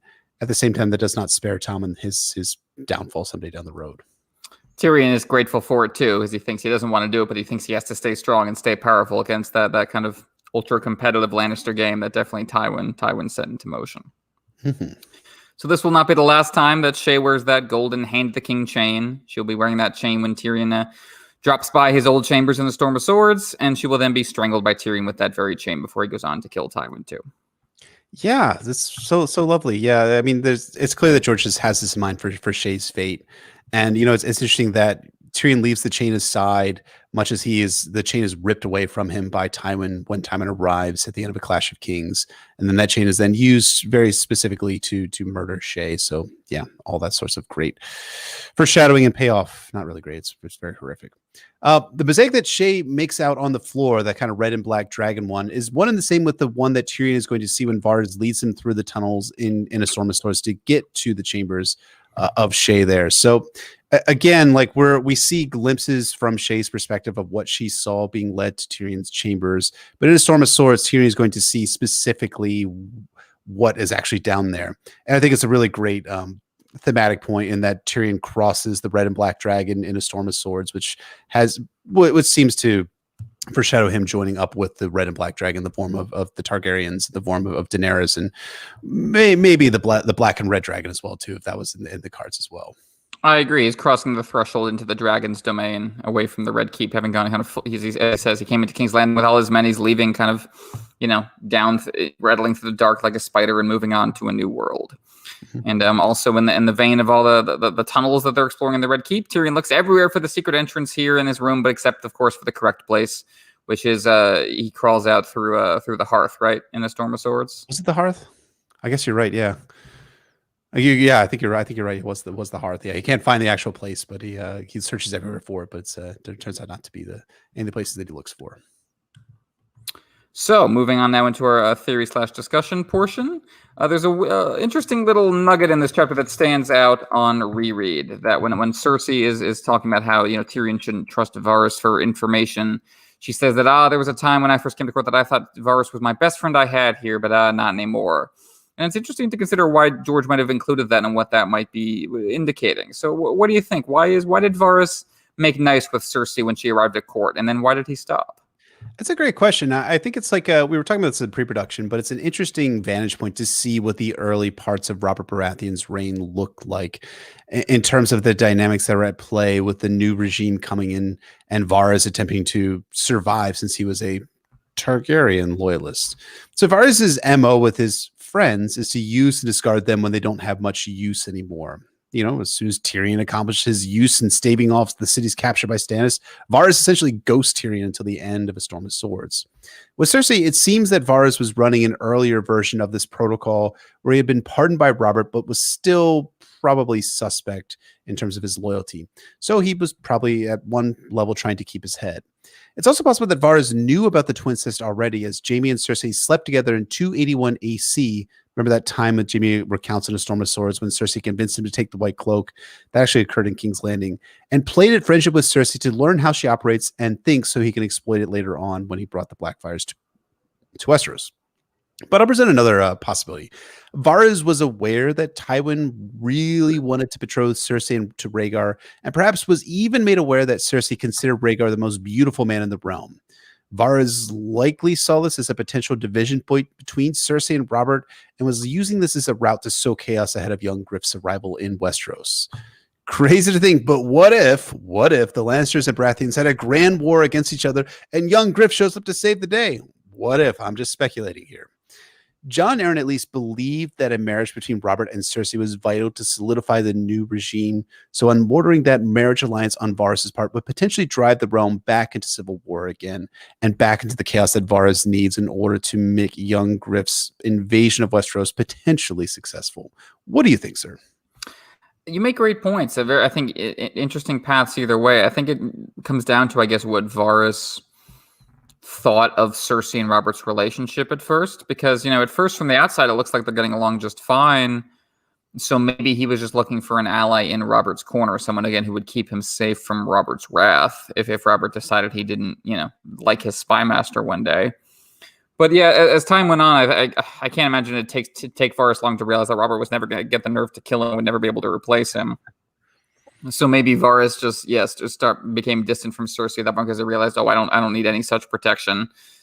Robert really probably be more worried about Cersei having him killed for her own reasons, probably. Mm-hmm. So he started distancing himself from her. And the twin says, I'd forgotten that there is, of course, that one example where Cersei and Jaime do come together in King's Landing. And of course, they take efforts to disguise themselves, but we see in this chapter that doesn't always work out. Mm-hmm. So maybe Varys knew earlier than anyone. That's simply interesting to consider. I wonder how far back I mean, yeah, man, that's even before. Obviously, that's before the Mad King even went down. So how far back does Lannister twincest figure into Varys's plans? That would be wild if it went that far back. I mean, it kind of makes sense. I mean, Varys is a long-term planner when it comes to these things. Like a lot of his plans have been in motion since before Robert's Rebellion actually happened. And I mean, there's lots of speculation as to what Varys was planning and how he planned to bring down Aerys' regime and prop up the probable Blackfire claimants to the Iron Throne at some point thereafter. But Robert's Rebellion happened, and there was no way to kind of stuff that back into the sack, so to speak. So it became Varys had to kind of redo his plan as he says to Tyrion, you know, all the big fish are swimming around, and me, I just keep on paddling. He's the guy that's always attempting to stay afloat and keep his plans afloat as well. And he does kind of do some. How's it that Stephen Atwell put it? He talked about Littlefinger being a jazz improvisario and Varys being a classical concert pianist. Pianist, is that the right word? The pianist is the religious one. Pianist is the one that's not the religious one. So pianist, and how he's constantly like has his great worked out plans, but then as it turns out, he has to constantly modify his plans and operate more like Littlefinger as the narrative progresses. So, you know, it's hard to know exactly why Varys was interested in Cersei. But I do think at some level it does have to factor into both his survival and the potential for his long-term plans to unseat the ruling house, whoever that ruling house is in Westeros, and plant his own ruling house into Westeros itself. That seems very strongly reasonable when it comes to Varys' planning and motivations. Agreed. And I think within this scene, it's just a reminder to Tyrion that, you know, he's not the first person Varys has made nice with, that Varys always, you know, has his allies at court, but he always seems to have a different plan and have a different plan elsewhere, and he's up to something with someone no one is expecting, and that's the big payoff, of course, of Young Griffin and Dance with Dragons, as we finally glimpse behind the curtain and see what Varys' true master plan is. And then he emerges in full in the epilogue, and that's only so cathartic because he's been hiding for this long. So that's great stuff. Yes, indeed. So I think that's going to wrap us up for A Clash of Kings Tyrion 12. As always, thank you so much to everyone for listening, and thank you to those of you who have been watching our live cast. If you have the chance, please rate and review us on Apple Podcasts, Google Play, SoundCloud, Podbean. If you're watching us on YouTube for these live streams, hit us a thumbs up and a like and a subscription. We really appreciate it. It helps people find us. We really appreciate it, people, as always. As Jeff says, thanks so much for watching. We can, I think, Jeff, are you up for sticking around for a little bit? Yeah, sure. Let's do it. All right. We'll take some questions. You can check out our Patreon at patreon.com/notacastASOIAF, or follow us on Twitter at notacastASOIAF. You can shoot us an email at notacastASOIAF@gmail.com. You can find me at Port Quentin on Twitter or at portquentin.com. And you can find me at Brendan Beefish on Twitter, Brendan Beefish on Reddit, and my website is warsandpoliticsoficeandfire.wordpress.com. We want to shout out and thank our high lords and ladies on Patreon. Red Relu himself, who has renounced his allegiance to the Squishers. Lady of 1,000 Words, Septon Eastwood of Introvert Isle. Septon Maribald, the Shoeless Sage. Sister Winter, Lady of the Wolfswood. Nessie the Elusive, Warden of the Neck, Defender of the North, and Keeper of Secrets. Sandy the Dragon, Blood of Queen Daenerys, and Lady of Jameson. Lady Britt, Bastard Mistress of Harrenhal. Sir Thomas the Raven Knight, Lord of Blackwood. Lady Dillsdale, the Star Spear of Crescent Hill. Sir Way, of course. Matt, Warden of the Sanguine Shore. Lord Sam Kay, Sir Michael Mertens. Wisdom Benjicott, Alchemist of Sets and Quantum, Mage of the Arts of Boole and de Morgan. Tibbs the Great of House Catnapping. Lord J. Manderley, Baker of the Frey Pies. Septon Meriful, Head of Hair. Lady Silverwing, Joe Snow, King of the Metro North and Protector of the Tri-State. Kaboth the Unfrozen, Lord of the Bricks and Castle Crimson Light. Sir Keith of House Corbray, Wielder of Lady Forlorn. Lord Andrew, Warden of the Dubai Sands. Ryan Noy, Forger of the Mighty Hammer and Keeper of the King's Anvil. Lord Young of the Ghost Woods. Lady Mira Reed, Wielder of Dark Sister, Slayer of Tinfoil. Lady of Rainy Afternoons. Sir Will of the Anarcho-Syndicalist Commune. Lord Clay, Sir Smallpaw, Guardian of the Stonehaven, Defender of Donatar Castle. Septon T-Bone, Refined Wrangler of Icy Arachnids.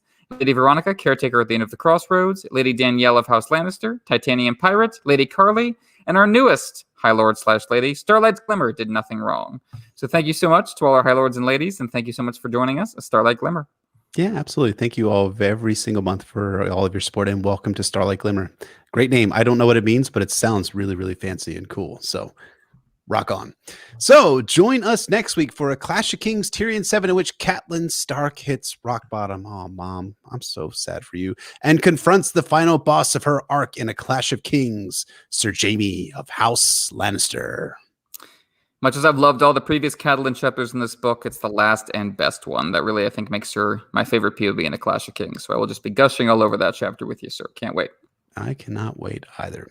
So thank you so much for listening. Thank you to those of you who watched us. Thank you again to our patrons. And we'll see you all next week for A Clash of Kings, Catelyn 7. All right. Very nice. I'm going to get some Tums. I'll be right back. Yeah, man. You all are stuck with me now. Not going to like that.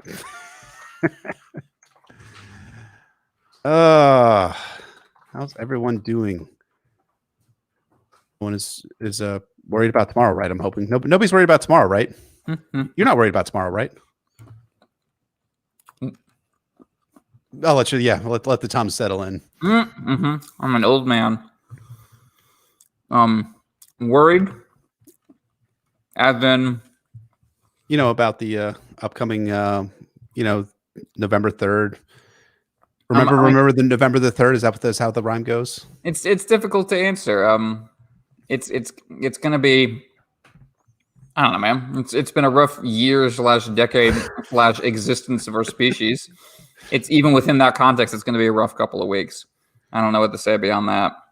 Yeah, I think it's looking like Trump's not going to even have many jump balls to dispute. Biden might crush him coast to coast, but whatever. They're going right to courts. Yep. As soon as the night is over, so they're gonna try their best. Yeah, I mean, I'm all about federalism, but I mean, fucking standardize your election laws, goddammit. This shit sucks that we have to certain states are not counted their votes, and certain states are not allowed to count their votes until the actual polls close. It makes no fucking sense. That is killing us tonight. Ugh. Yep, no question. I had to get Tums because I have an old Jewish man's digestive system, and it just barely operates. What'd you have for dinner tonight? Was it good? It was good. It was a couscous with some chicken and kale and onions. But a lot of red pepper on the chicken, which was good. But also, my stomach regrets it. Oh, I know what you mean. Yeah, I used to, I tell my wife whenever I eat Indian food, I'm always shooting fire at the end of the night. So we don't get much Indian food because it's not Chloe's favorite. She's not into cauliflower or heavy curries. What? So it's like the one food she doesn't like. So I don't get it much. I'll have to make her tandoori the next time I. There we go. That'd be beautiful. It's not that spicy, I promise. And there's no cauliflower involved. So there you go. Mm-hmm. Oh, someone says I'm a federalist, just like OG George. I'm assuming OG George Washington. Yeah, that's me. Me and George Washington, not George R. R. Martin. I'm assuming. I have no idea what his view on federalism is. All right, we can take some questions and chilling with you folks, and hopefully taking y'all are okay. some of the terrible possible shit that's going to go on tomorrow. Anyways, remember to vote if you have not voted yet. Big Back asks, would you say that most of the sexual violence in A Song of Ice and Fire happens off page? If yes, do you think George R. R. Martin uses it as a narrative technique to make sexual trauma easier to process for the reader? Yeah, I mean, off page, there's gradations of this, I guess. It doesn't generally happen to the POV in detail, but a lot of characters do witness it out of the corner of their eyes or have it graphically described to them. So I think everyone's experience with this is going to be different for me. To me, it doesn't come off like he's avoiding the trauma and more just like he's trying not to be, pornographically blunt about it. Exploitive, right? Right. He's trying to have a point and framing it and filtering it through a POV, but I don't think I wouldn't describe him as flinching away from that stuff, especially in dance, which, I love dance. We both love dance, but one of the justifiable reasons I think people don't like dance a lot is it feels like it's rubbing your faces in a lot of things. So no, I think George is one. He knows how to make things feel more devastating when they're told from afar or told quickly. I agree, and I think the best example of that is what happens with Jane Poole in A Dance with Dragons when Theon is the POV, and then it cuts away right before the actual act. Yep, agreed. It gives you the horror of the moment. It gives you the solemnity of what's happening, and just you feel that gut reaction. At the same time, it's not exploitative. But you also have. You're referencing A Dance with Dragons. You have the Tyrion scene from the brothel in Sahoras, which is just sure. That one's a little much for me, but I get it's why terrible. It's a terrible scene. And I mean, like, and George like marinates in like just that utter nihilism that Tyrion is experiencing there. But it's I do agree. It's a lot. Like I remember I did that. I think I did it with the Game of Bones folks there, and I think like I reread that scene like a bunch of times, and like each time I read it, I'm like, I just feel really not just gross, but I felt sinful. I don't know if that's the right word to put it, but like that I'm that I'm reading this, and so I like a good depraved reading experience as much as the next, horrible sinner. But for me, that one feels a little like, I'm George R. R. Martin, the one who does things no one else will do. Yeah, it feels a little like Patrick Bateman-y, like a little smug in a way that's like just tone wise, like the horrible bits I love in the Song of Ice and Fire are the ones where you can feel his sadness and his anger, and with that one, it's just like, and then Tyrion did a dark thing. So but we'll get to that. Yeah, a few years down the road, we'll definitely be there. Boy. Guilty Undertaker asks, what was Varys' original plan when he came to King's Landing? He couldn't have been planning Aegon because Aegon hadn't been born yet, ? Okay, so this is a complicated question with a lot of potential answers. We don't really know a lot. So Varys comes to King's Landing after the Defiance of Duskendale, right? I mean, that's the really, so around 280-ish, 281 AC, right before we know it was before the tourney at Harrenhal, because Varys advises Aerys to attend the tourney at Harrenhal. So before 281 AC, after 277 AC, so somewhere in that time frame. Likely young Grift had not been born at that point. So what was Varys planning coming to King's Landing? I think he was planning for an heir to the Blackfire realm to occur, and he was planning for his potential brother-in-law, possibly if Sarah was. This gets into a lot of theory territory, and I'm trying to like do it in a way that doesn't come across as confusing. All right, so back up. Varys is from Lys, the city-state of Lys, and then Illyrio's second wife is from Lys. Her name is Sarah. It's possible that Sarah and Varys are connected. Varys might be a Blackfire / Bright Flame, one of those characters, and Sarah was a Blackfire / Bright Flame as well. And Illyrio might have been a descendant of the female line of the Blackfire, since the male line had died out on the Stepstones with Manly's the Monstrous. So I think they were planning for some sort of heir to come into the fore at some point. It just hadn't happened yet, but it was in the works.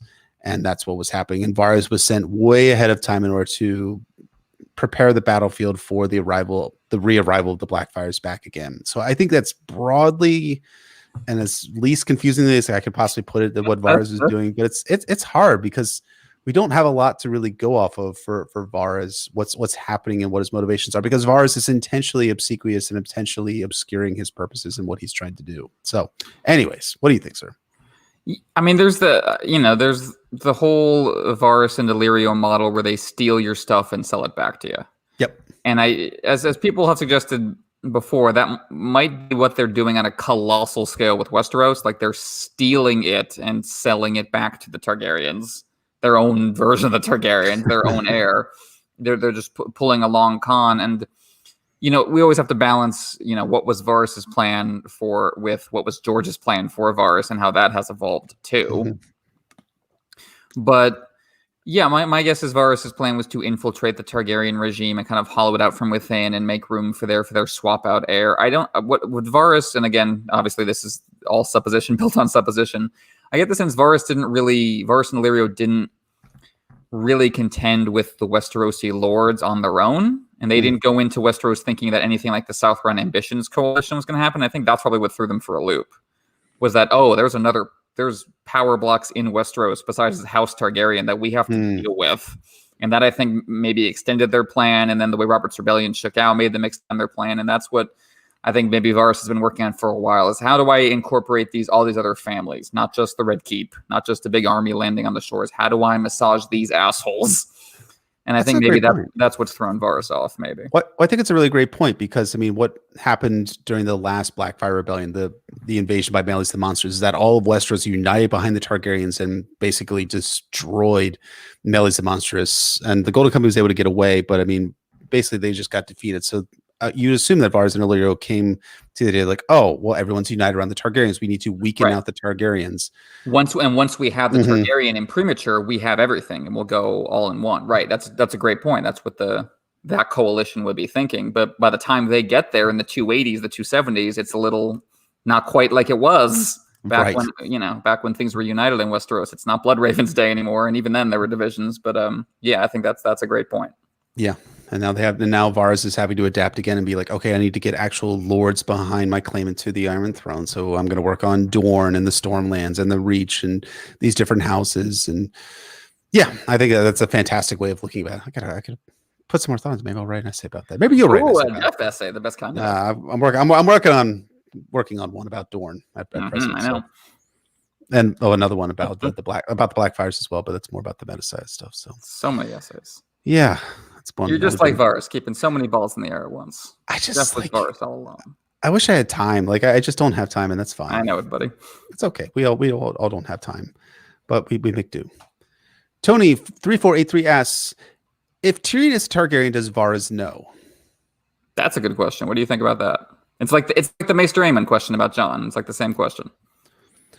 Okay, so Tyrion is born in 273, 274, right? So Tyrion, something like that. If Aerys and Joanna got together, Varys would not have had little birds that would have found this out. So he would have had to have work this out on work this out on his own without in the supposition. And you kind of get the idea that the rumors about Tyrion's parentage are kind of out there, at least that Tywin says something to the effect that in A Storm of Swords, which I just skimmed a few days ago, so I don't remember off the top of my head, but he basically says like, I cannot prove that you are not mine, so I cannot get rid of you, sort of thing. So that gives the idea that maybe there's an element of those rumors are out there. And of course, the World of Ice and Fire also gives credence to those rumors as well, dismissing them as scurrilous rumors that, Lord Tywin would never allow his wife to be in the arms of Aerys the second Targaryen. But so I think that Varys may suspect, but he probably doesn't know if that's actually the case that Tyrion is a Targaryen. I mean, I tend to believe that that's the case, but I don't know that Varys necessarily knows it as confirmed. Although it is interesting that Varys, though, sends Tyrion off to the Targaryens after this, right? I mean, maybe he was planning to. I don't know. This kind of gets into like the realm of what do we know about Varys? Supposition built on supposition. I don't know. What do you think? Yeah, it's tough because we don't really know what Varys' plan was for Tyrion. Because you could say, hey, maybe Varys knows Tyrion is a Targaryen, is trying to preserve him as an asset. But, having another Targaryen around could just potentially cloud the issue, too, as much as help out young Grift. And, for all we know, I think this is unlikely because Varys does seem to be fond of Tyrion. But for all we know, Varys sent Tyrion to Dany as, a prisoner. Or, as offering. Like, here's Tywin Lannister's son. Do whatever you want with him. Like, we don't know what Varys told Illyrio and what Illyrio passed on to Jon Connington about what was to be done with Tyrion. And as with young Grift, ultimately it's Jon Connington say so because he's the one on the ground. He burns the letter, right? Connington burns the letter, yeah. Yep. Illyrio sends a letter and Connington reads it and then burns it, yeah. Who knows what that said? And who knows what Connington thinks it said? Varys is ultimately trusting that. So yeah, I lean against Varys knowing for the same flaw that people point out in the Tywin Arya scenes in the show. Like if he really knew, why is he not doing a lot more about it? Like it seems like it would be a big deal. So I lean against that on the whole, I think. Yeah, I think that's probably a solid point. Subroy asks, what are the chances of Tyrion actually meeting Cersei again in the books? I think pretty high. Okay. I mean, Tyrion makes many mentions in A Dance with Dragons about wanting to get back together with Cersei. That's probably the wrong wording, because he makes it very explicit that he wants to rape and murder his sister. Several times he explicitly tells the Widow of the Waterfront as much in A Dance with Dragons. So I think they will intersect again at some level. I do think even if they don't meet in person, I do think that Tyrion will have to see his sister's dead body, similar to what happened in season 8 of the show. I think there has to be some sort of payoff to Tyrion being like, I want to just kill my fucking sister. than being like witnessing your dead body and being like, this isn't actually what I want. Because I think that's one of the things that's going behind what George is doing with these characters that seem bent on violence and vengeance, that it ends up not paying off in the ways that they wanted to pay off. What do you think? Yeah, I think that's because when I think about the Valonqar stuff playing out, I don't know how much room for that is for a direct Lannister showdown beforehand. I think maybe Tyrion witnessing her body or their bodies in a moment like that at the end of the show, I think just in a very, very different context. But I think Tyrion witnessing that and going, oh yeah, the ruin of my family, this is what I wanted, so why does it make me feel empty? As Sansa thinks about when Joffrey dies, or Dany thinks about with the crucifixion of the Masters. George it's like Tyrion says in this chapter, the moment the joy turns to ashes in your mouth, right? Wouldn't it be perfect if that happened to Tyrion because of his vengeance against Cersei? Like, it gets fulfilled and he goes, oh, it was my joy that turned to ashes all along. I think that's George's kind of drama. So I think that could happen for sure. Perfectly Shakespearean, as you were saying in the episode, for that to happen. SKNC asked this a couple times, so I'll throw it up here. It's a two-parter. Yes, during the Q&A a few months ago, Emmett said that while there are individual reasons for Song of Ice and Fire's sex scenes being bad, what it collectively amounts to is an excuse to avoid writing sex -- in a way that is direct and erotic, and to writing sex like a 13-year-old would. And I was wondering if he could say more about that.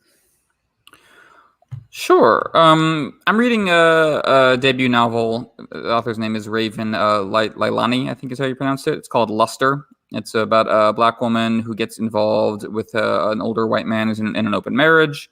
And I'm only a few chapters into it, but I'm really enjoying it. And it's just a very long, slow, kind of steamy exploration of just like, sexual desire is this thing like you think about when you're miles away from a person, and they pop into your memory, or they say a word a certain way, where you're on a roller coaster and you're both. It's just, eroticism as this kind of state you kind of drift in and out of as you go through your day. And that's what I think how adult writers really engaged with sex tend to write about it. And I think writers who aren't super engaged with it dramatically tend to write about it in the way George does, which is like, here is the sex scene that is just segregated from everything else and has words that I know are horny words.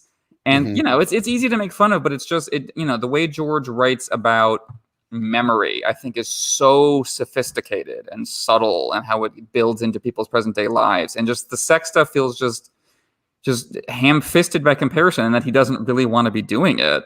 And that the only, there were a couple of exceptions, like the John Egret stuff has some genuinely sensual build-up before they finally bone.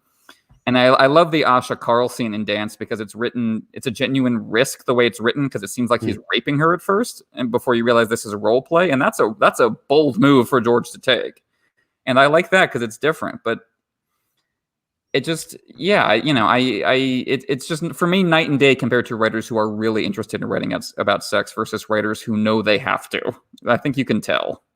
Yeah, I mean, like the Tyrion Shae stuff, I think, is the prime example of what you're talking about, right? In that, like, how the relationship just starts with like Tyrion sending Bronn to find a sex worker. Bronn fetches a sex worker for Tyrion, because Tyrion is the lecherous dwarf, right? And then Tyrion has sex with Shae, and that's kind of how the relationship goes. It's not like built on a lot of. It's not. I think the word I would look is that it feels inorganic in a lot of ways. Whereas the John Egret scenes and the scenes with Carl and Asha from A Dance of Dragons, I think those tend to work a lot better because they're built organically from the characters we have here. Whereas Tyrion's like, I just need to get laid. And yes, sometimes that's how sex works in real life, but sometimes, it's actually built on the existing relationship and foundations and events that happen throughout the day that build up to an event that happens at night, so to speak. So that build up, exactly. There's an eroticism that I don't think is ever quite present. Like, there's no way to talk about this stuff without making it feel cliched or silly. But like, the way like a touch on the inside of the wrist can just like activate just your whole body and imagination. Like George doesn't quite write like that. It's tits. That's what's sexy, tits. And yes, tits are sexy. And Reddit. I'm always a little disappointed, but that's always just kind of how it is. It's just it's very blunt. Someone brings up I'll flash this up on the screen real quick. about Sam and Guilty Undertaker. Sam and Gilly works as two awkward drunk teenagers having sex. I think that's actually a good one too. I mean, I'm fine with Fat Pink Mask, honestly. I like that one George most people do. Way too much shit for that, the Fat Pink Mask, but I think it's absolutely accurate to Samuel Tarly and his self-conception of him as a character. I think the one, and I will say this as well, the other one that I think is pretty good but is really dark and disturbing is the Cersei Tyenna stuff from A Feast for Crows, where it is written almost like a it is written like a straight man reading, watching a lesbian pornography, so to speak, in some ways, right? Sure. I think it's self-consciously so, but it is still that.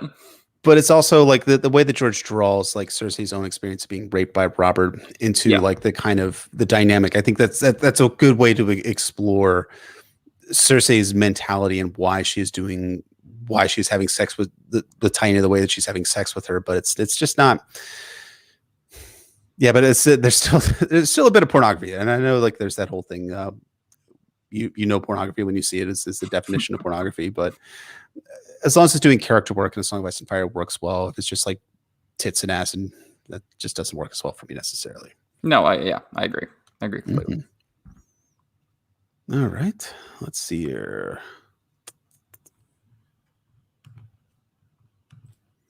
Mick asks, if Robert Arryn had been Rob's age or slightly younger, do you think he would have overruled his mother and come to the Stark side with the Vale's army?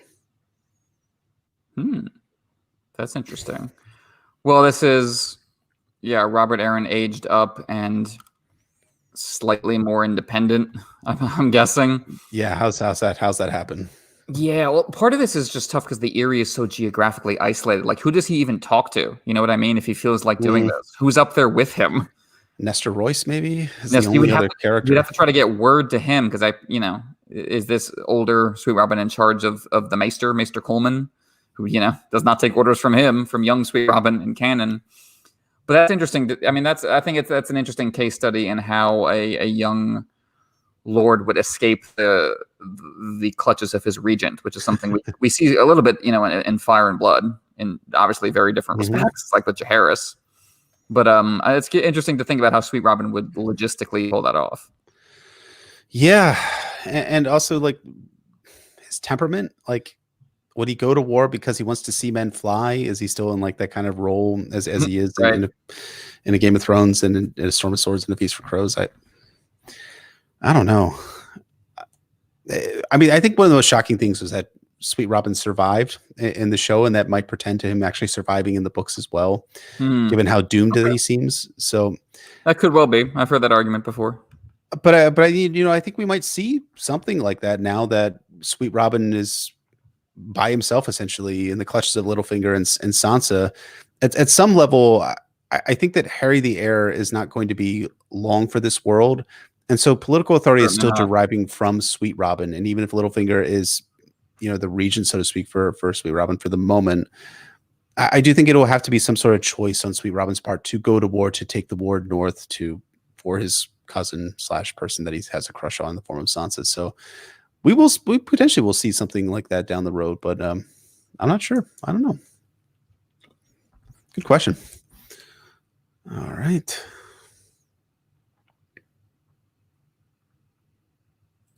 SKNCS, given how many people in the story think that Rhaegar and Lyanna had some kind of great romance, why aren't there any in-universe R+L=J theorists?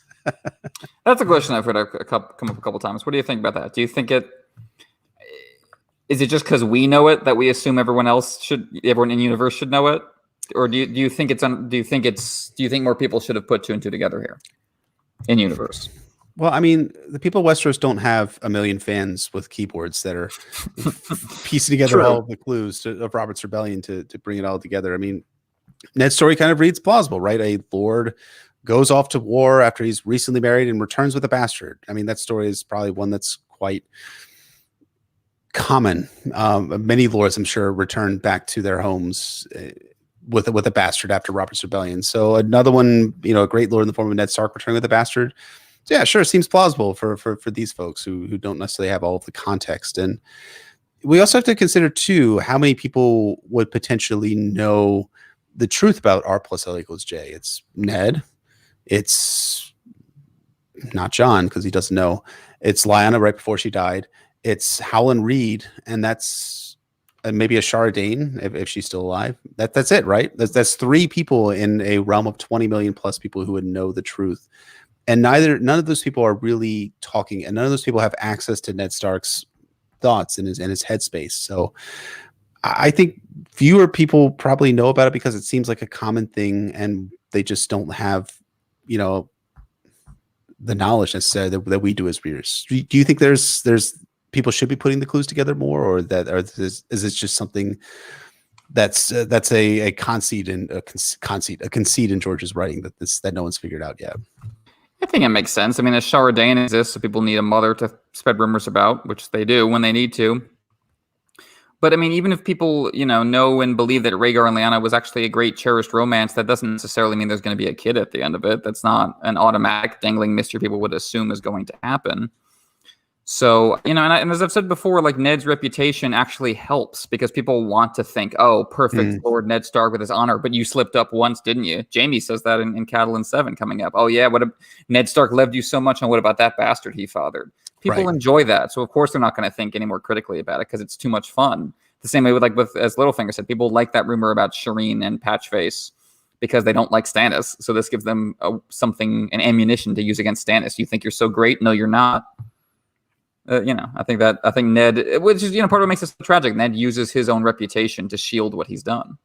Yeah, it's great. It's tragic. It's great writing for George. And someone else brought up a few people brought up that Benjen also potentially probably knows as well. But of course, Benjen is in the Night's Watch, and he's going to preserve his beloved brother's, beloved sister's son and her, and then try to save Jon as well. Plus, he's significantly isolated being up at the Night's Watch, and of course disappears right after the story starts. So yeah, all good stuff. Max L asks, both of you guys spent a lot of time talking about Euron. Are there other villains in fiction that you think resemble him or that George was influenced by when creating the character? This is right up your alley, sir. Sure. Here, I mean, the one who reminds me a lot of is Randall Flagg from Stephen King and villains like him. Just the kind of the rogue element who has powers but doesn't seem necessarily connected to evil forces, but more just kind of like this random embodiment of them. Or someone like in the kind of the Tolkien cosmology, someone like Saruman. I don't think they have any resemblance to each other in terms of like personality or backstory, but like you have Sauron or the White Walkers as like this kind of beyond human evil dread that you barely really ever see and you more just kind of hear about, and they're just associated with this cardinal direction. Ooh, they're off in the north, ooh, they're off in the east. And then Euron and Saruman are more like, oh, that's a person. That's an individual human with their own tics and pettiness who is trying to become and consume that all kind of power. So I think that's kind of the balance George is going for. He also he just reminds me a lot of characters from fiction in the 60s and 70s, and a lot of stories like very psychedelic and trippy stories like the Illuminatus trilogy, stuff by Kurt Vonnegut and Thomas Pynchon. There's crazy characters that tend to have crazy names and crazy apocalyptic plots. The characters that were both silly and terrifying, and I think that's the Euron sweet spot. I was thinking Saruman's probably like the best example from my limited vantage point when it comes to analyzing fiction. In terms of feeling that he's independent of Sauron, but is in fact in the thrall of Sauron and through the Palantir and different stuff like that. So I think that's likely what's happening here. I get vibes of Euron as kind of the tempting figure from of Satan from the Gospels. Sure. Up on them, we talk about this in our Forsaken episodes a lot about how how Euron is resembling a lot of these resembling Satan from the temptation up at the mountains for Jesus. And I'll give you all this, I'll give you whatever you want, just bow down and worship me, as Satan says to Jesus, and as Euron tells to Aeron Greyjoy in the Forsaken. So yeah, I think that's probably where I find the most fictional / real, depending on your perspective, similarities between characters. And in the real life stuff, obviously, as people have said before, Charles Manson, another kind of that era of media obsessed cult leader, seems to be a Euron influence as well, probably. Alan V asks, what is your favorite "and the man breaks" moment in the books? Oh, geez. I guess there were so many of those. I guess I would have to go with Quentin's O moment, probably by definition. I think that's like the shortest, the purest one. The simple, if you had to break it down, it's the simplest one.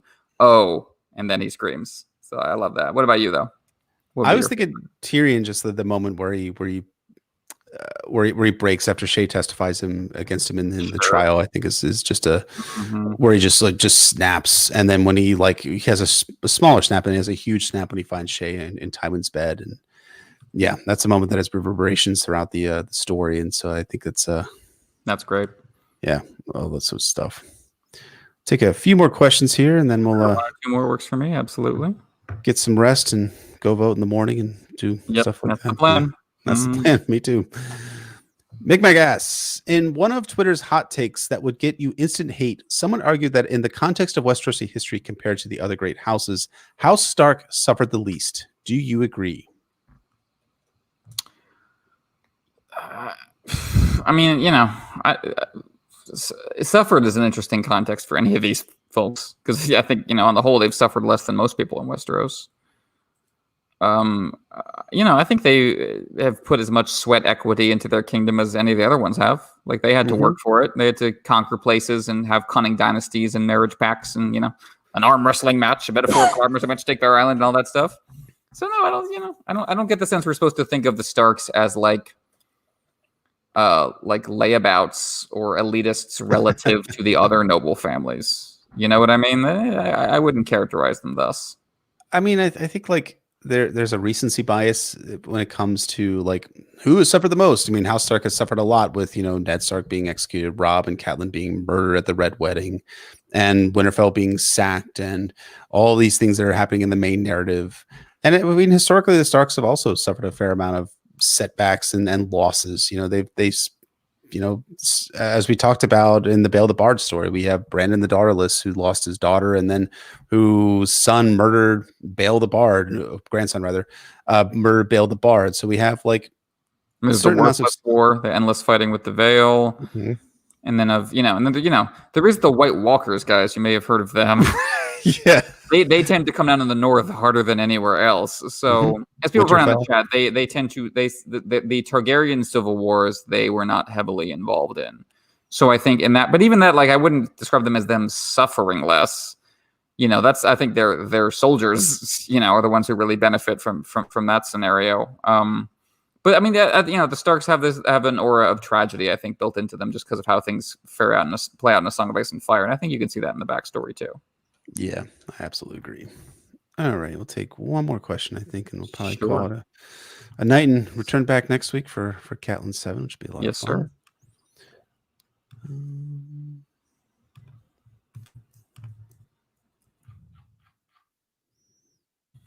sir. Okay, Alan V asked, does it bother you a little that the majority of POVs or main characters in The Lord of the Rings and A Song of Ice and Fire are of the nobility/aristocracy, with Samwise and Davos being exceptions? Well, Davos is part of the aristocracy, right? I mean, at this point, yeah. He's a knight, and then he's a lord. He's the hand of the king. But by the time we get wasn't born that way, but by the time he's a POV, he certainly is.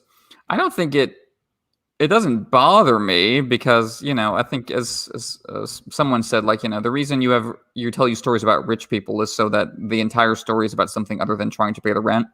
Unless you're telling a story about the struggles of people, of poor people and of marginalized people. I guess that's a distinction I make. It's what kind of story are you trying to tell, and are you succeeding at that story, or are you failing at that kind of story?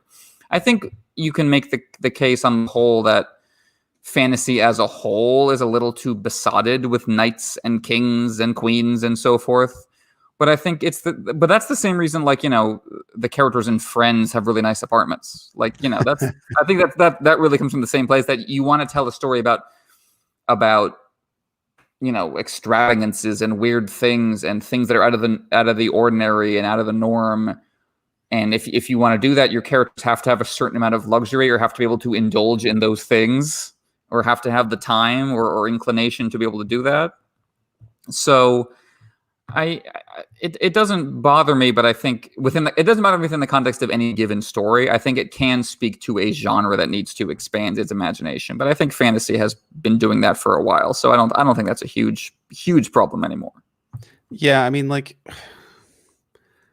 it is like kind of like one of those things where I read A Song of Ice and Fire, and I'm like, okay, yeah, it's really interesting to have a bunch of rich people like eating a feast, as we see in this Tyrion chapter, and conducting court intrigue. But like you're saying, most people in Westeros are not operating this way. Most people in Westeros are starving, especially in King's Landing at this point in A Clash of Kings.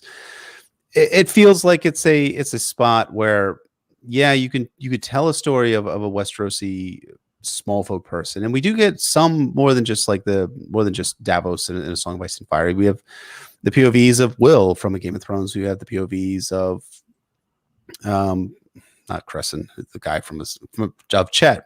We have Pate, and we have Varamir Sixskins as well. So that we do get slices of small folk life, so to speak, at least some extraordinary small folk life. You're not going to get a point of view character of Farmer Pate sitting on his farm in the marsh in the boglands someplace. I think it would probably not likely be that great of a story, but I think where George can do a good job, he does a good job of having small folk in there. And additionally, too, we have that scene from Arya from a long time ago in A Clash of Kings where she's wandering around and she hears someone saying, we're fighting on behalf of the king. And she's like, Robert? No, good King Aerys back in the day. Yeah. So would it offer a lot to the story? I mean, it could, but I think that's not necessarily the story that George is telling. I'm not as versed in J.R.R. Tolkien necessarily. Does it even have a point of view structure in Tolkien? I don't think so, right?